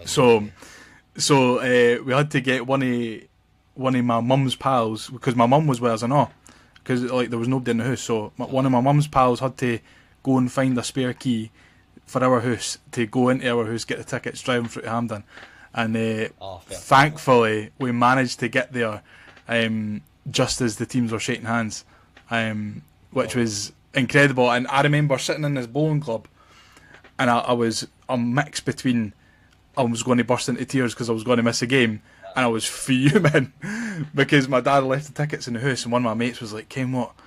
This means that we'll win the day." And I think everyone has got stories like that. It's just incredible, and the fact that we were able to see it when so many other Hibs fans have lived their whole life and no seen it has actually gave me goosebumps talking about it. But no, it's absolutely mental. Just as you said there, like, people's personal stories, what I said as well, like, you don't realise what it actually meant to people. Do you know what I mean? Like, I've said this before in podcasts and stuff, like, even till I done one of the Hibs events at Easter Road about 2 months ago, and in between kind of sessions, like, people go to the toilet and stuff, and this older guy came over to me, and he must have been in his 70s, and he came over and he's shaking my hand and stuff, and he's like, "You don't know, like, I want to thank you, you don't know what it means to us," and all this kind of stuff. And I was like, "No, you don't need to thank me." And he was like, "I went with my dad, like, to all the games, and we'd never seen it and stuff like that," and he started to tear up and stuff. Do you know what I mean? Like, telling me, he's like, he never got to see it, and I'm so happy that we went to do that, and I went and had a drink, and now in memory of my dad and all this kind of stuff. And I'm like, you don't actually realise what the history behind that. Like, the history, it's not just that game of football, it's like memories of people going to games with their families and loved ones and stuff like that, and never got to see it, and then eventually it happened, and then everyone's own personal little story of potentially nearly missing it, or where you it's one of the kind of where were you moments. Do you know what I mean? Yeah. That game, like, were you at the game, or you watching it, or who you with, kind of thing. It's got It to must be for alright everybody, knowing like, that if you're ever planning a night out, you'll be making sure it's in the east side Edinburgh, so you don't need to buy any drink, because you and every single one of those boys will never need to pay for a pint ever again. Talking about... I was on... no, on you go. No, carry on, Don, carry on. Oh, I thought about it, so I was on my A licence in the summer up in Edinburgh. We done like 5 days up at the Orium, so I was staying up there for the week, and obviously spending a lot of time with the people on the course, boys from all over the world, and we went out like 1 or 2 nights for something to eat, and we ended up in like, an Irish bar, just like a few of the boys were having a few drinks and stuff, and obviously have Hibs fans like coming up and saying hello or asking for a picture and stuff like that, and then obviously filling them in like about the story and stuff like that, and they can't believe it. They're like, how long ago were you at Hibs and that? And I was like, well, like maybe about 7-8 years ago, whenever it was, and like and people still like, and I was like, it's mad, honestly. Like you don't realise what actually that meant to people. Do you know what I mean, at the city, like, and just filling them in about like what happened and stuff like that again and stuff now, and people don't really know much about it. So yeah, to this day, still obviously meeting people that are coming up and tell me all their kind of stories about where they were and stuff like that in the cup final. It's brilliant. Yeah, well, we know where Andy Halliday was. He was in the dressing room, wasn't he, when we were singing Sunshine and Leave? But that must have been surreal as well. Like the that must have been surreal to witness that. Obviously, like as Hibs fans, you know, me and Sean, we were at Hampden when we won the League Cup in 2007, and obviously you experience it a couple of times. You know, if you beat Hearts or Rangers or Celtic at Easter Road, they'll bring out Sunshine and Leaf, but I've never heard anything like it. And as a player, to know that you've just been a massive part in doing this for all of these people, it must have been an incredible feeling. Oh, amazing. I think like, and I say this a lot, like when I look back, it's probably my favourite part of my career, to be honest. Although like other things like my Celtic debut and stuff like that, and scoring and make my Scotland debut and stuff like that, like incredible for me, like achievements. But the actual period of time being at Hibs, when that group of players and the connection with the fans, I've not seen it since. Honestly, I've not seen it since. Like with any other, I can't speak for other Hibs teams or whatever, but like teams that I've been involved in, I've not seen anywhere as close with that connection with the fans and the club and the players, and the whole couple of years was just phenomenal. And I'm like thankful to be a part of that. Do you know what I mean? Although people say thanks to me, obviously as a player, but I'm thankful that actually to be there at that time of period. Do you know what I mean? And be part of it. Obviously, yeah, a small part, but a small part of a group that achieved big things. Do you know what I mean? So, it's brilliant. It's brilliant, and I love it. I love all the stories. I love going back to Edinburgh. Like me and my family and stuff, we try to get through as much as we can, even just to go spend the day, and we meet up. I'm good mates with like Danny Swanson, who's still in the city and stuff, and who I met obviously through my time at Hibs and stuff, and go speak to them and catch up and just spend time in the city. Loved it. Loved my time there. Amazing. I mean, what was better though, the game and the celebrations, or the night out afterwards? I think the night out. Well, I think it's the night outs. There's a few of them. Yeah, I know. We were just talking off air about how I bumped into you on the Tuesday after we won the cup. Well, that's honestly like you've messed with my head a bit, because I thought I went home on the Monday. I thought I went home on the Monday, and then you've just showed me a picture on the Tuesday night, and then I can't remember. I think it was either the Tuesday or the Wednesday. I bumped into Boiler and Hendo uptown as well, and I'm fairly certain that was the Wednesday. So that's like 4 days after. Aye. Well, that makes sense then, because I do remember that they were trying to get people to go back out, and that's when I tapped out. I was like, I'm going back to Glasgow. I've not seen my family in about 4 days. I think I've worn I've turned my boxers inside out about 5 times, like since. But yeah, it's mad. Yeah, so I genuinely thought I went home on the Monday, so that's news to me. But yeah, the celebrations were mental, absolutely mental. Like, I've still got videos on my phone of like we obviously stayed out all night celebrating and stuff like that, and then John McGinn had a flat in Edinburgh himself at this point. I hadn't moved through yet, so we all ended up back there, and I've got videos on my phone like of myself, like John McGinn, Dave Gray. I think he had like 4 or 5 of his mates through, and they were all there. Dave's on the guitar, we're all singing Oasis songs and all that. We've still got our suits on, by the way, like that green tie and that, and Dave's got a hat and that on. It's like, honestly, like amazing stuff. When you see Dave Gray now in like interviews and stuff and press conferences, I could never imagine him like having a pure let loose wild night. Was he? No, he like, don't get me wrong, he's not like, I wouldn't say like let loose, like wild, like Cummins and stuff and jumping about and whatever. Sleeping in skips. Like that. Aye, he's not like that, but he likes to go out with good people and good company and have a good time. Do you know what I mean? And obviously he was a bit older than us. Do you know what I mean? Like, and obviously a bit more mature at the time. But yeah, he does like a sing song, Dave. He does like a sing song. He likes to get the guitar out and sings a bit of Oasis and whatever else. But yeah, he's good, really good company. Like, obviously a great guy, but like, when he's had a few drinks and stuff like that, really good company as well. Like, after parties, singing songs and just having a good time. Yeah. Class, man, class. I mean, the whole kind of few days after it for me is a massive blur. I remember being on Leith Walk, like the night of, like when we got back to Edinburgh, and it was absolutely mobbed. You couldn't get in the pubs anywhere. You just had to jump into the shops to get cans and that. But like even like the shops were running out of bevy. I mean, it was the whole thing was just absolutely incredible. But the parade must have been amazing. I was fucking working that day. I couldn't even get it off work. I know. I was furious. I was phoning round everyone at my work to try and cover my shift the night before, and no one was taking it. I should have just pulled a sickie, in fairness, but too honest. It's funny because we used to have this thing in Edinburgh when we'd have like a Nando's club on a Monday. We'd all go for a Nando's and stay up, some of us, and there'd be about 8 to 10 of there, like all the Hibs boys. Like, it would just like, that was a known thing. So the Monday came, and we were still staying through, and I think it was, I can't remember what it was, been during the day or whatever. I'm like, we need to go get something to eat. Like, we've hardly ate in 2 days. So we'll go to Nando's, and we're at the one at the Omni Centre. Mm-hmm. So we went in there, and obviously the manager and that's came out and tried to sit us down, and the place was like, honestly, like, it was mad. It was like, all the tables still had like all the food and plates. Like, now nobody had been cleaning up and stuff like that, and the place was like turned upside down.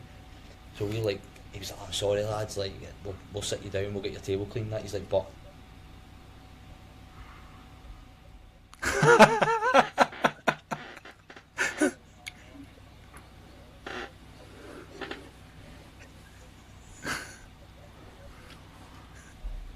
about it, obviously, he's like, we all know what's happened there, but like, they didn't have enough staff to even like clean the tables enough to get people in the door. Like, and it fits in with what you said. Like, I think everybody had just been out for like 2 days and just been like desperate to try like get off their work. Do you know what I mean?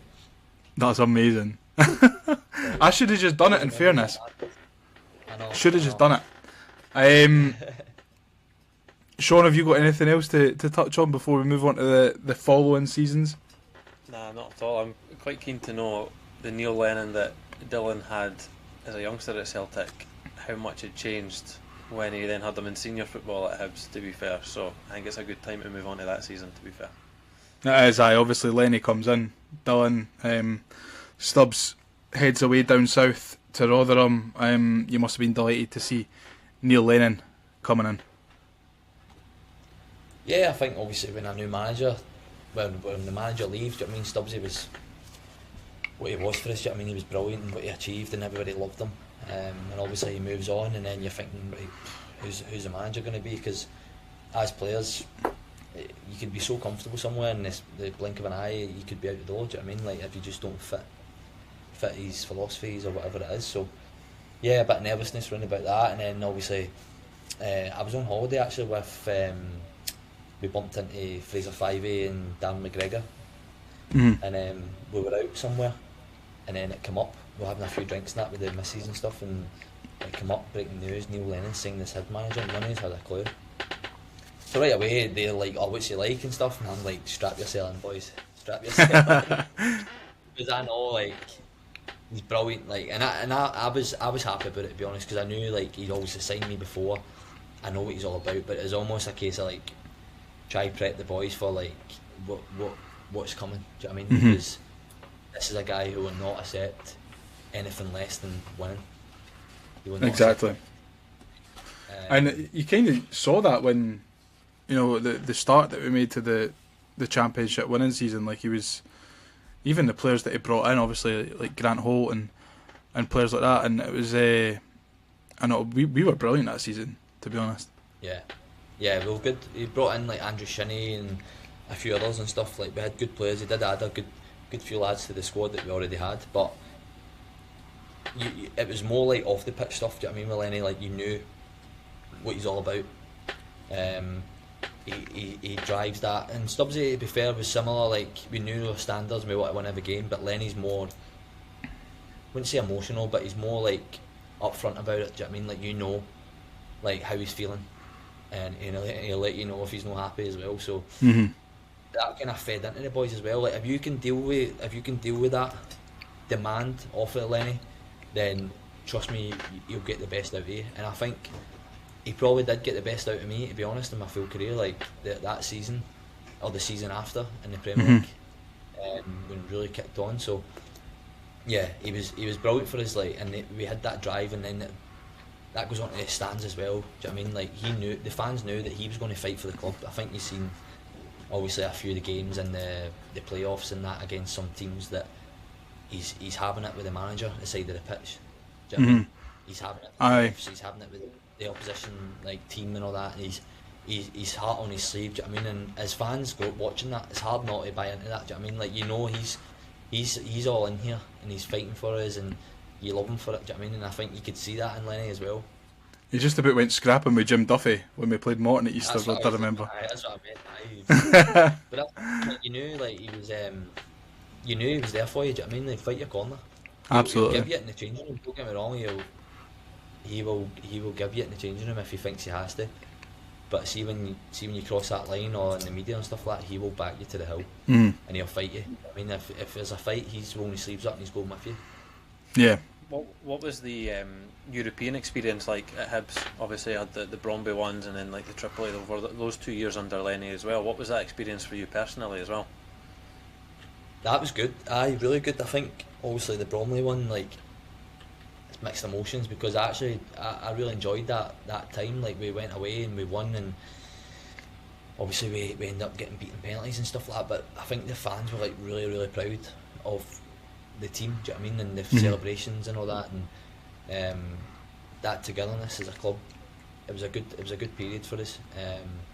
And obviously, you know, the experience Lenny's got as a player and as a manager in European football. Do you know what I mean? So to go experience that as a club, obviously we were competing in the Championship and winning the Cup the year before, but to go to Europe now and compete, and even flying over there and staying in hotels in different countries, and the build up to the game and stuff like that, it's just different. Do you know what I mean? In Europe, so it was a good little taster, because we hadn't had that for a few years.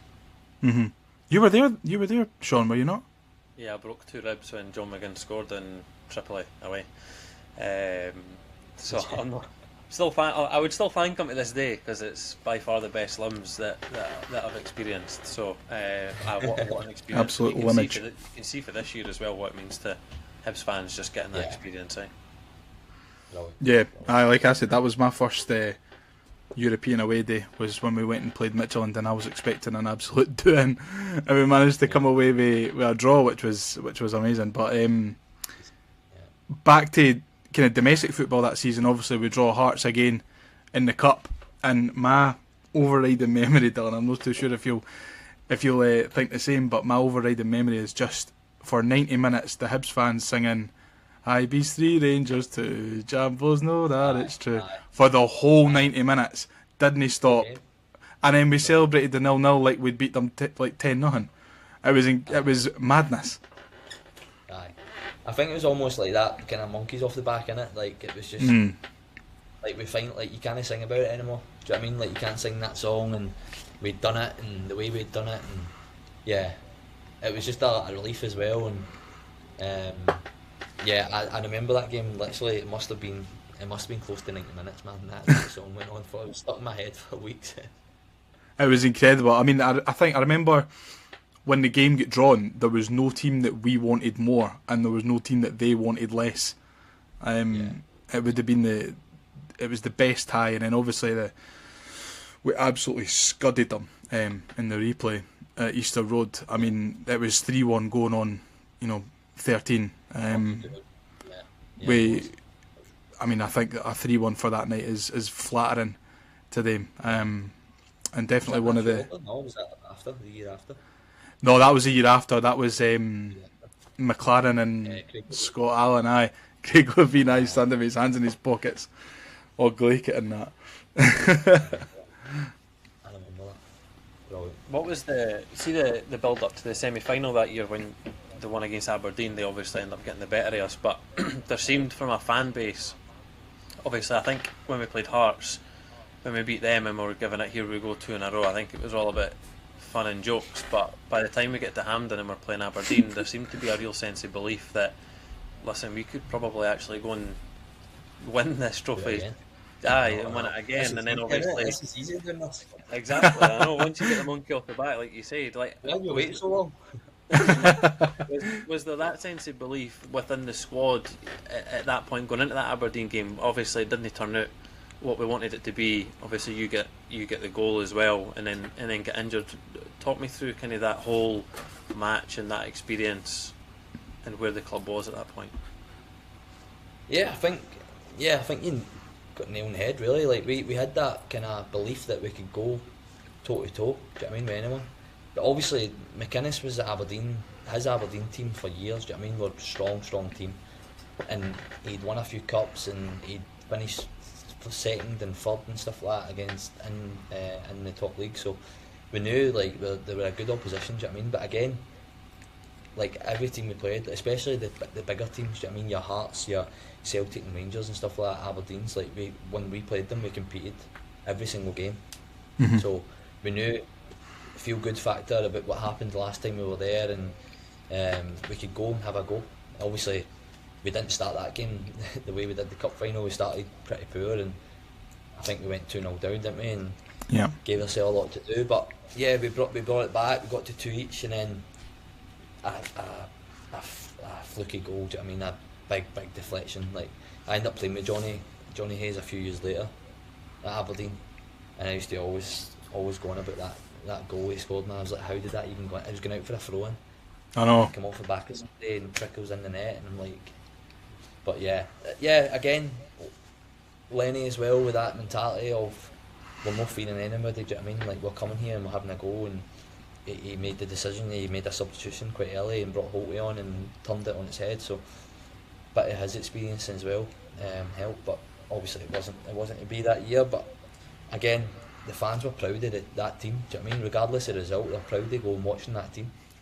You get the equaliser in that game, Dylan. You need to come off more or less straight away. Was it an injury? Was it in the build up to the goal, or was it something that was kind of ticking over like for the whole game? I had a niggle for like a couple of weeks, and it was kind of settling down and then flaring up, and then just as the way I've like strike the ball to score, and it was a good goal as well. It's one of the ones I look back and I'm like, I'm gutted. Do you know what I mean? That's one of them.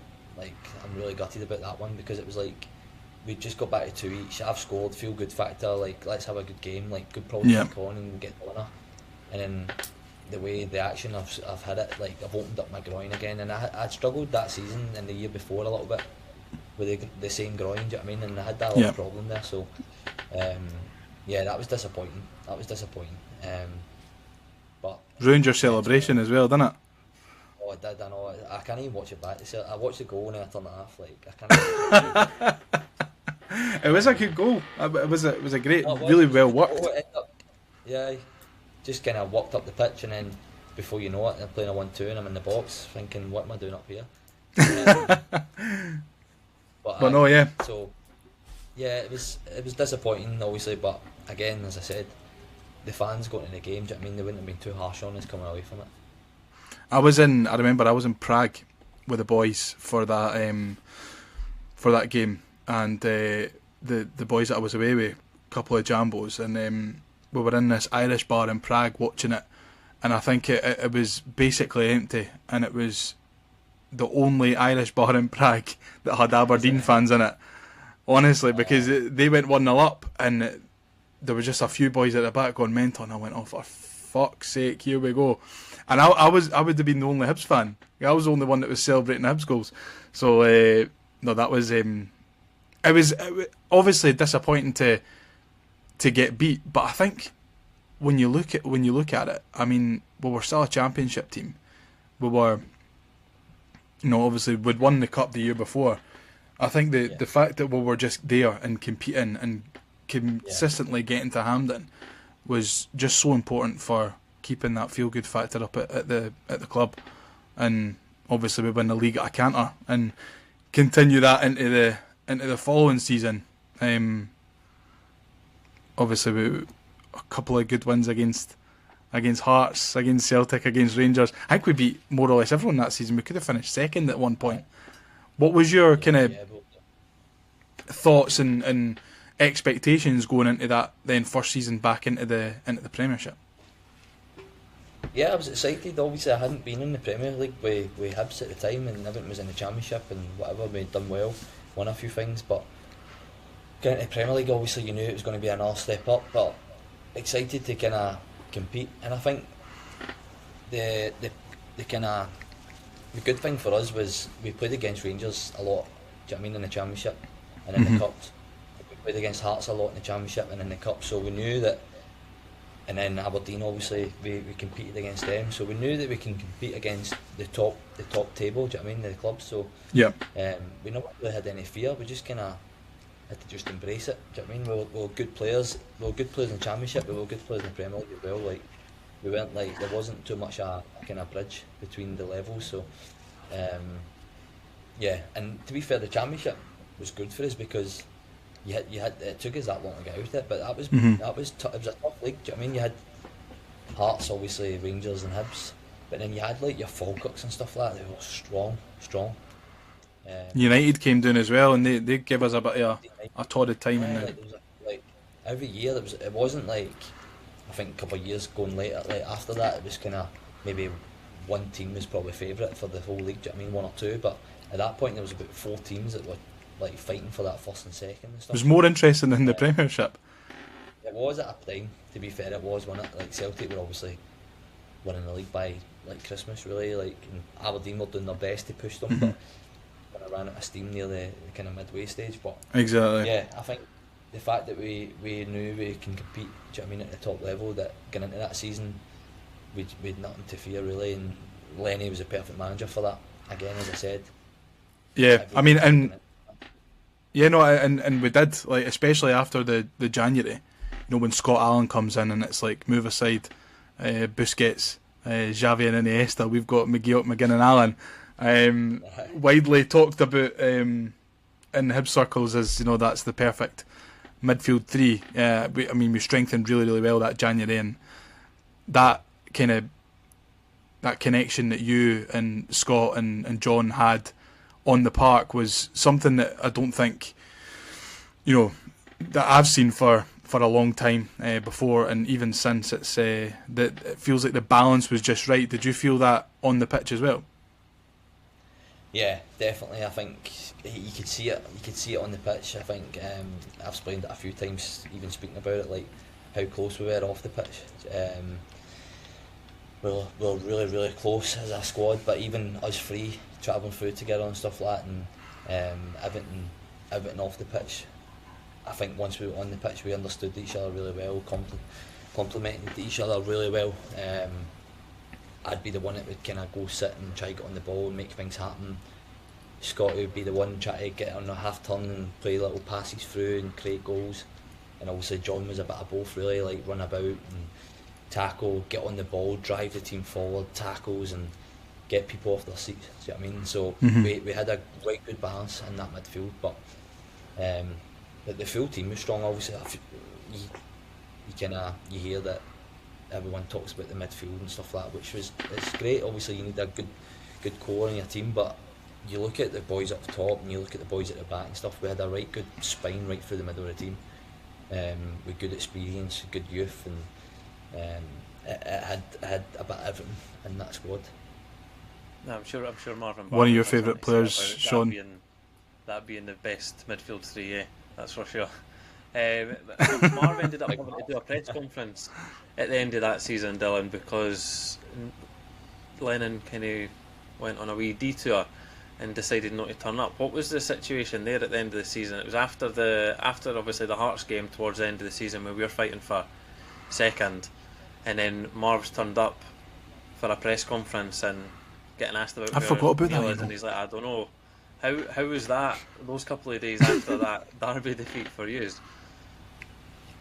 Yeah, I think, as I said before, like, you know what you're going to get with Lenny. Do you know what I mean? Like, he's going to be honest with you, and he's going to wear his heart on his sleeve, and you'll know how he's feeling. Do you know what I mean? If you see him or speak to him, you'll know how he's feeling. So, yeah, I think I can't remember exactly. To be honest, is that I'm not dodging the question, but I can't remember exactly what happened. But I think he probably needed like a day. Do you know what I mean, to kind of settle down, because I remember, especially after that game, that hit us hard, but it hit him hard as well. Like, he wasn't happy at all. So I think, knowing him, it was probably the right thing to do, to be honest, and kind of maybe take a day to kind of settle before being too hot and coming in and maybe acting in a way that you probably wouldn't acted if you had another day or two. So just took a moment to kind of let it settle and then come back in.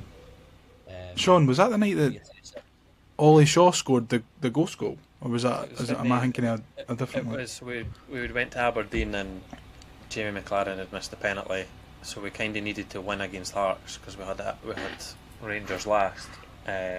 So to keep it in our own hands for second, we kind of needed to go to Tynecastle and win, and obviously we got beat 2-1, unfortunately. Canberra penalty. Aye. So Yeah, I remember then that. takes us into the game against Rangers at home, where we start like a house on fire. I'm not even going to sit here and think, do you think we could have beat them by 5? Because nobody would have thought that. But I don't think I've seen Easter Road many times that kind of atmosphere when we went 3-0 up. Obviously, what transpired was mental. But what was that like as a player to be involved at the club at that time when that kind of thing's going on, where knowing that if we go and beat a side like Rangers by 5 goals, we can finish second and then we're 3-0 up in about 5 minutes. I thought it was going to happen as well, by the way. I know, it's mad, isn't it? We honestly, not one person spoke or mentioned a word about goal difference. Not one person. It was almost like, just let's go try and win the game and finish the season strong. And then you knew the goal difference, but nobody had spoke about it. And then obviously when we go 2 and 3, and then it was actually, before they scored, we had a chance, a decent chance to go 4, if you remember it. But then I think the keeper saves it, throws it out, and then they go up our side and score from that attack. So we're literally a second or 2 away from going 4 up, man, which was mad. But against Rangers, obviously you're thinking you're not going to go beat them with 5, but there was a little spell in the game where you're thinking this is on, this could be achievable. I mean, because as fans, like, you always go and you're like, oh, aye, if we can beat them 5 or 6-0 a day, then we'll finish second. And I mean, everyone, like, it's always tongue in cheek, innit? But then, like, the first one goes in, the second one goes in, you're like, well, maybe. And then the third one goes in, you're like, what on earth is going on here? And I think Neil Lennon even said in his interview afterwards, he was like, I can't believe what I'm saying, but we needed the 4th goal to settle us. I was like, oh my god. Aye. But no, it was an incredible game to watch. It was a nothing to lose for Hibs. It was a nothing to lose for Rangers as well. And you look back at that, and Neil Lennon doing the aeroplane, and the whole thing was just incredible. But did you know then that that it was maybe going to be your last sort of season at Hibs? Yeah, I kinda knew then. Yeah, to be honest. Obviously, my contract was running out and stuff like that, and there was like talk of going down the road and stuff, and I've always wanted to kind of get down England and try it out, and see if I can break in down here. Do you know what I mean? Obviously, it's just it was an opportunity. Do you know what I mean? It was coming, and I think the year before that I was getting injured quite a lot and stuff like that. It was almost like it looked like my time was kind of up anyway. And then obviously I managed to keep myself fit and do really well and stuff like that. And I knew that it was probably going to be my last game, to be fair, that season. But what a game to finish it on, the 5 each game. It was that's surreal, to be honest. Do you think it was a good time to leave, with then sealing it with getting Player of the Year and Player of the Year as well? Just kind of all came together. Obviously, winning the cup, winning the league, and then getting those individual trophies as well. It just felt like the right time. Yeah, that tipped it off. To be fair, that was excellent. Like, I think obviously that season we'd done well, and then personally done well and got myself in Scotland squads and stuff, and the fans voting for Player of the Year, and then even my own teammates like Player of the Year and stuff, and managed to get me and I think John McGinn getting the kind of Scottish Team of the Year and stuff. So yeah, I think on a personal level it was like to get them sort of recognitions at the end of the season was really, really good. Obviously my first season in the Premier League with Hibs, and really kicked on. So that was really nice to kind of finish it off on a high, because the season before it would have probably finished off on a low when I'm picking up niggles and getting injured and getting frustrated and all that kind of thing. So it was nice to kind of finish it where I achieved a lot with the club, had that connection with the fans, and finished it on a good season as well. And was it Jack Ross that took you to Sunderland? Was he the manager at the time? Yeah, Jack. Jack just got the job obviously that summer, and he played against Jack's teams obviously when he was at St Mirren and stuff. So I think he knew obviously a lot about me and stuff. And then he got the Sunderland job that summer, and had a conversation over the summer. So yeah, it was Jack that took me down. And then the Netflix crew in the building as well. Was that must have been, was it a distraction to the players and stuff, or was it kind of like that they weren't even there? Because I assume that you hadn't have experienced anything like that in your career up to that point.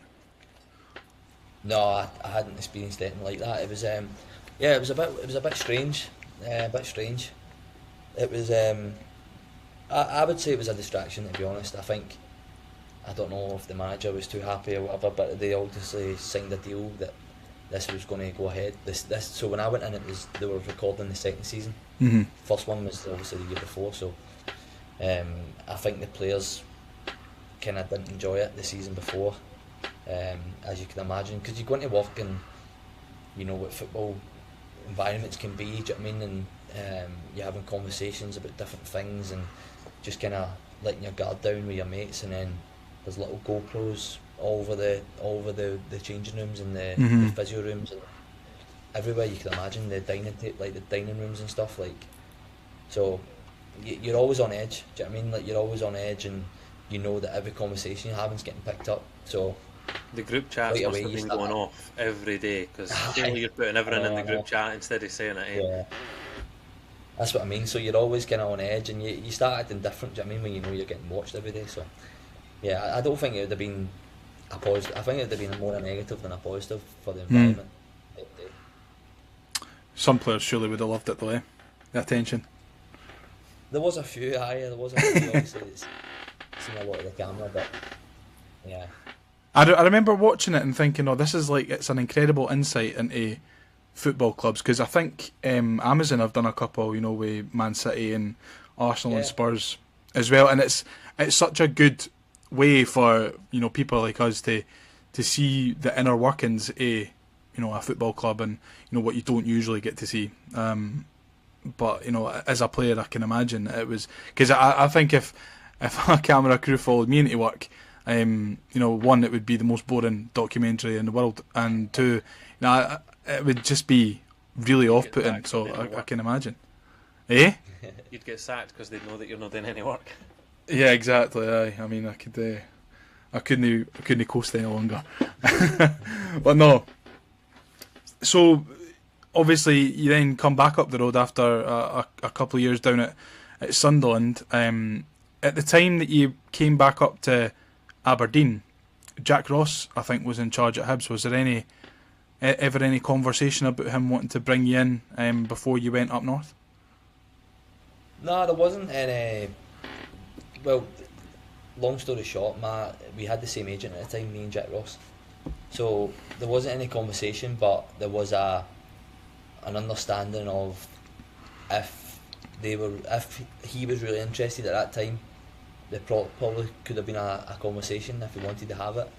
But there wasn't any kind of conversation there really. And to be fair, before I went to Sunderland, I spoke to Dent McInnes. And I really enjoyed like the conversation we had and stuff. And when I spoke to him and told him my decision that I was going down to Sunderland, like I explained to him that, listen, it's nothing. Like I do see myself working for you one day, like because I loved. Like Dell's a good guy, really good guy, and I don't need to speak about his managerial. Like he's a top manager as well, but I enjoyed the conversation and the way we spoke about the game and stuff. So I always had in my head that potentially I'd love to go work for him. Do you know what I mean? And I explained that to him at the time when I was going to Sunderland. So fast forward a couple of years, he knew that I was looking to get out of Sunderland and stuff, and he was straight on the phone. Do you know what I mean? So it was kind of, there wasn't like, oh, they're asking to come speak to you or whatever, like some Hibs are it, and it was almost like Dell was on the phone wanting me to come back. Hibs knew I wanted out. If he wanted to have a conversation, we could have had a conversation, but there was nothing really there at the time. So I knew from quite early on that I was going to go up and work with Dell. It was a really good Aberdeen side as well, and I think that, you know, yourself and the way that you play really fitted in really nicely up there. I think was it the COVID? Was it the first COVID season? So you obviously when they came up against Hibs at your time at Aberdeen, was that an odd feeling for you after having so much of your career at Easter Road? Yeah, I didn't enjoy it, to be honest. I didn't enjoy it.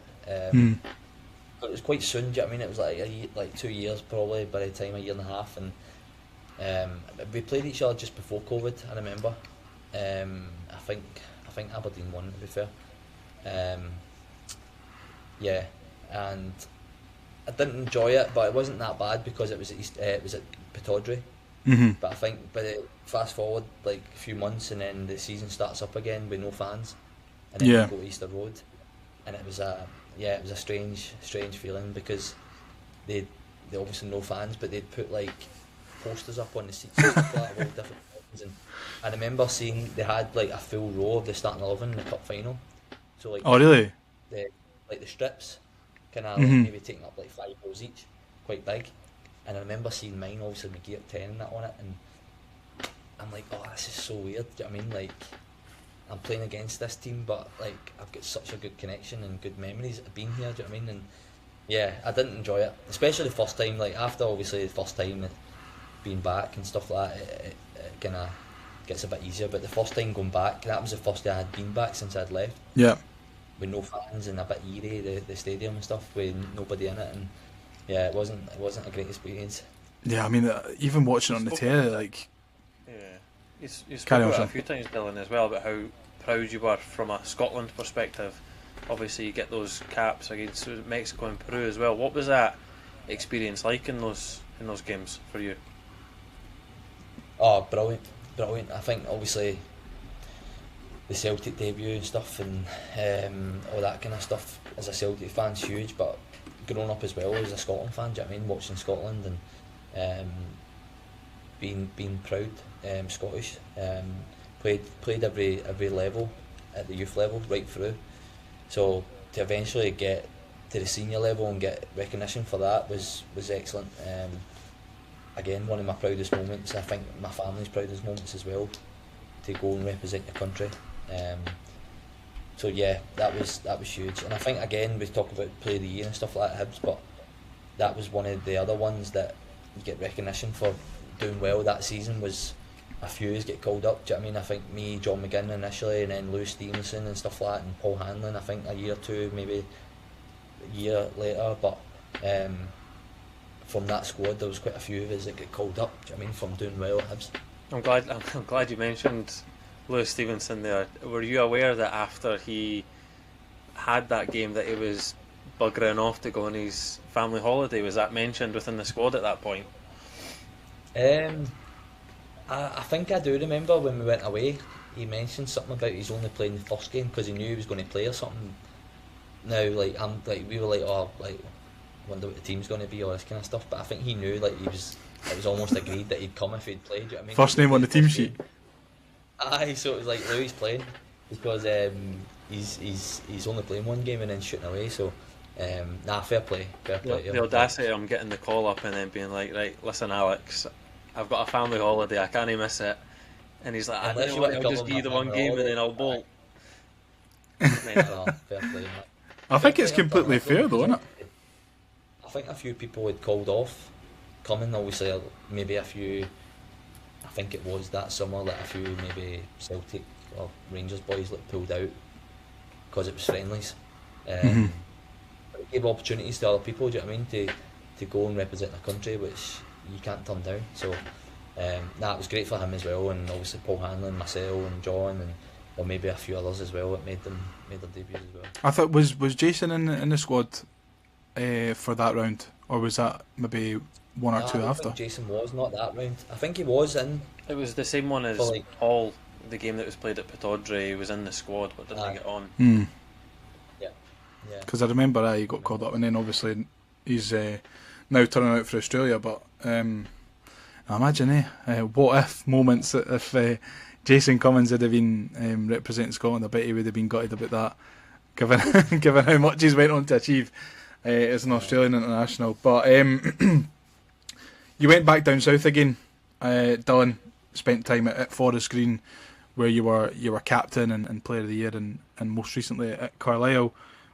What kind of experiences from being down there the first time did you then implement when you went back down the road?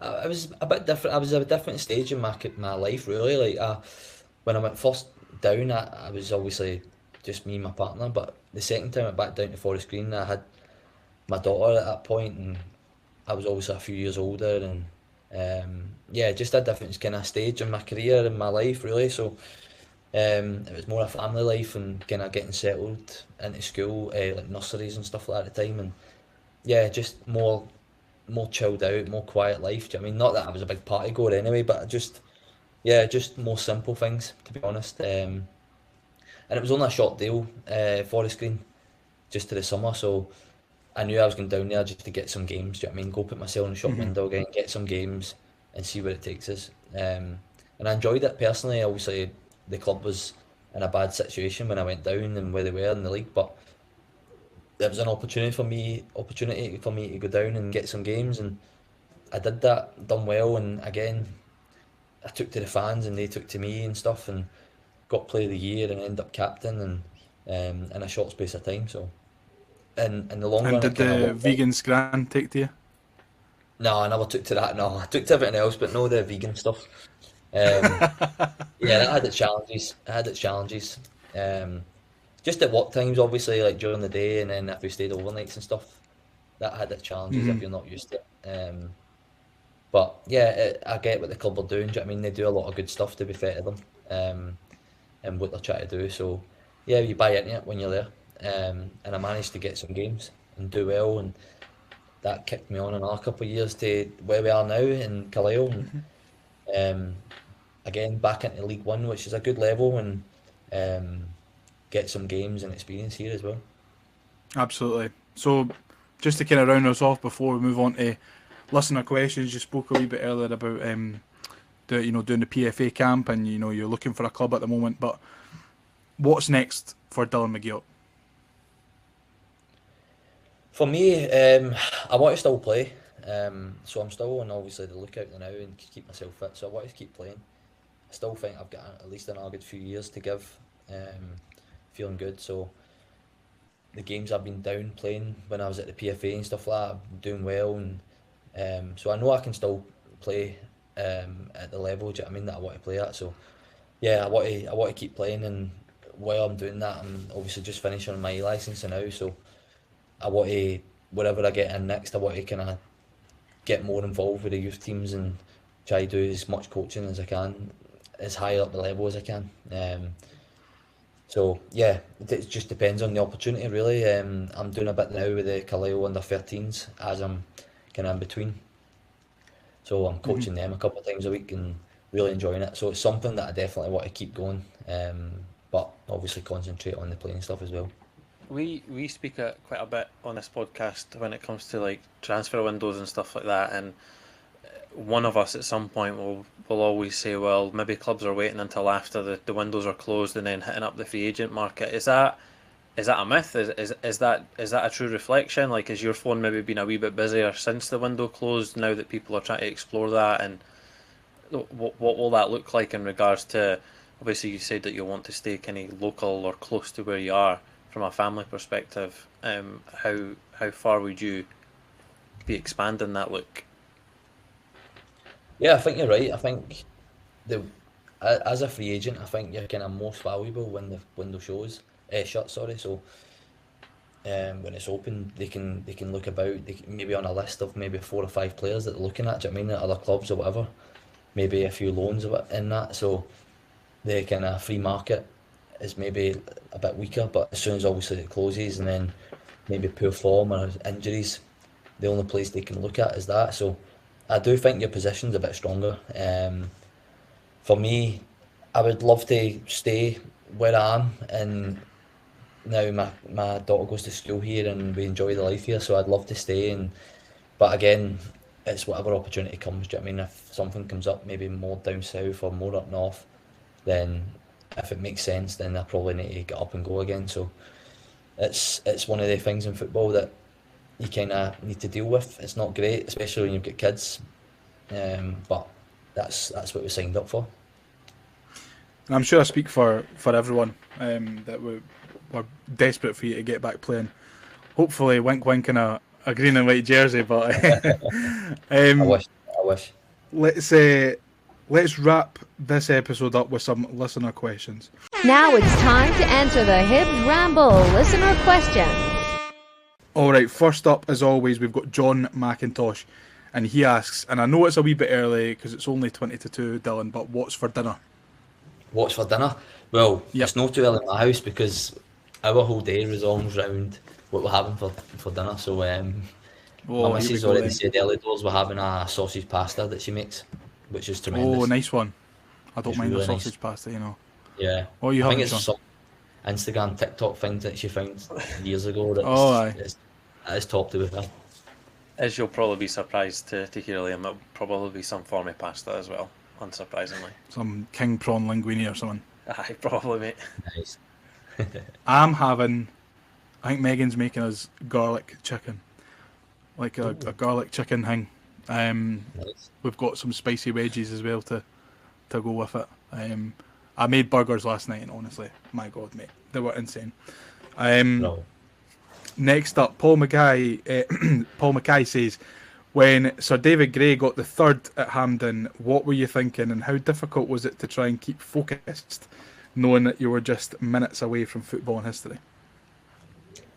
Well, I touched on it a wee bit earlier, didn't I, about my anxiety probably went up a level. Obviously thinking, great that we've scored, but I'm not one for over-celebrating too much until that whistle goes, because I just think, worst case, what if they go up the park and score, and we're so close, and a bit of nervousness. So I never celebrated too much, but and to be honest, I was thinking, I've done well to get through 90 minutes here. I'm just glad that hopefully we don't need to go to extra time, because I don't know if I've got another 30 minutes in my legs. So yeah, a bit of that as well. See, now that you say not overly celebrating, I've just remembered I've got obviously you can see the signed shirt for Dave behind me, but in like up here there's a photo of the celebrations, and you can just tell you're in the background there just doing like a wee jog. You can tell you're not over celebrating, and then you've got like That's right. John McGinn and everyone else absolutely losing their nut on it. So Oh, Liam Henderson's getting a police hat in that one, isn't he? Like, it's like I went to college with Liam's younger brother, not you and Jamie, the middle one, and he says that when the third went in, Jamie ran down the steps straight to Liam, and they were they were, he gave him a massive kiss on the lips, and it was incredible. He was telling me about that. But that's I mean, I think I maybe over celebrated a wee bit too much when that goal went in, but we allowed to. Next up, Billy asks, and you can avoid this one if you want, but he says, where did he get his hair done, and would he recommend it? You could just say that's my burner account, Liam. I got it done in Glasgow, actually. Place in Glasgow. It does it. Merchant City Medical Group. Good guys. I'll let know because Billy's hair is stinking the gaff out. Andrew McMillan says, yeah, well, Andrew McMillan asks, will you ever be back at Hibs before you retire for one more shot? I would love to, mate. I would love to. Yeah, obviously, listen, I know where I am, do you know what I mean? And I'm without a club and stuff like that. I would love to go back. I mean, don't get me wrong, I don't think I'm not sitting by my phone hoping that they're going to phone me and tell me to come in, do you know what I mean? Like, I don't think it's going to happen, but I would love to. And I know, to be honest, like, if I can keep myself fit, which I feel good and stuff, I know the quality that I've got, do you know what I mean, that I could help, but yeah, well, to be fair, you never know in football, but I would love to. Yeah. Daniel Steedman asks what your best moment was playing in an Edinburgh derby. Best moment? Playing in the Edinburgh derby. I think it was my first one, maybe. What's his name again? Striker, kind of think the goalkeeper. I think it was like 2-0. Oh, the JJ. No, it wasn't. El Alagui. Aye. The JJ set him up. Aye. I think that one, because I've got a picture of the celebrations. Cause I think he like runs over and maybe stands on something or does something, and I'm like running towards him. You can see the back of my strip and stuff like that, run towards it, like doing that or something, like celebrating. And it was I think that was maybe my first derby. That was a good game. I remember that. Aye. Yeah. Nice. Always nice to get one over them. But that wraps us up. That wraps us up. All listener questions. Listen, Dylan, a massive thank you, mate, because that's 2 hours of your time that you've given up to talk to us. We really appreciate it. You know, we come on here every week and spout shite about Hibs, but you know, to have it coming from someone who's won the cup, who's won the championship with us, it's a real honour. And thank you so much for joining us. Nah, no problem at all. Honestly, guys, thanks for having me on. As I said earlier, like, never get bored of talking about my time there at the club. So, I love doing it, and it's a quick 2 hours to be fair. So, thanks for having me on. Well, perfect. And listen, if you've got this far by listening, thank you so much for listening. Get us on our socials. We are at the Hibs Ramble on Instagram, TikTok, Twitter, Facebook, etc. Sean, again, thank you for joining me. And we will catch you after the Rangers game. See you later. Bye. Let's get ready to rumble.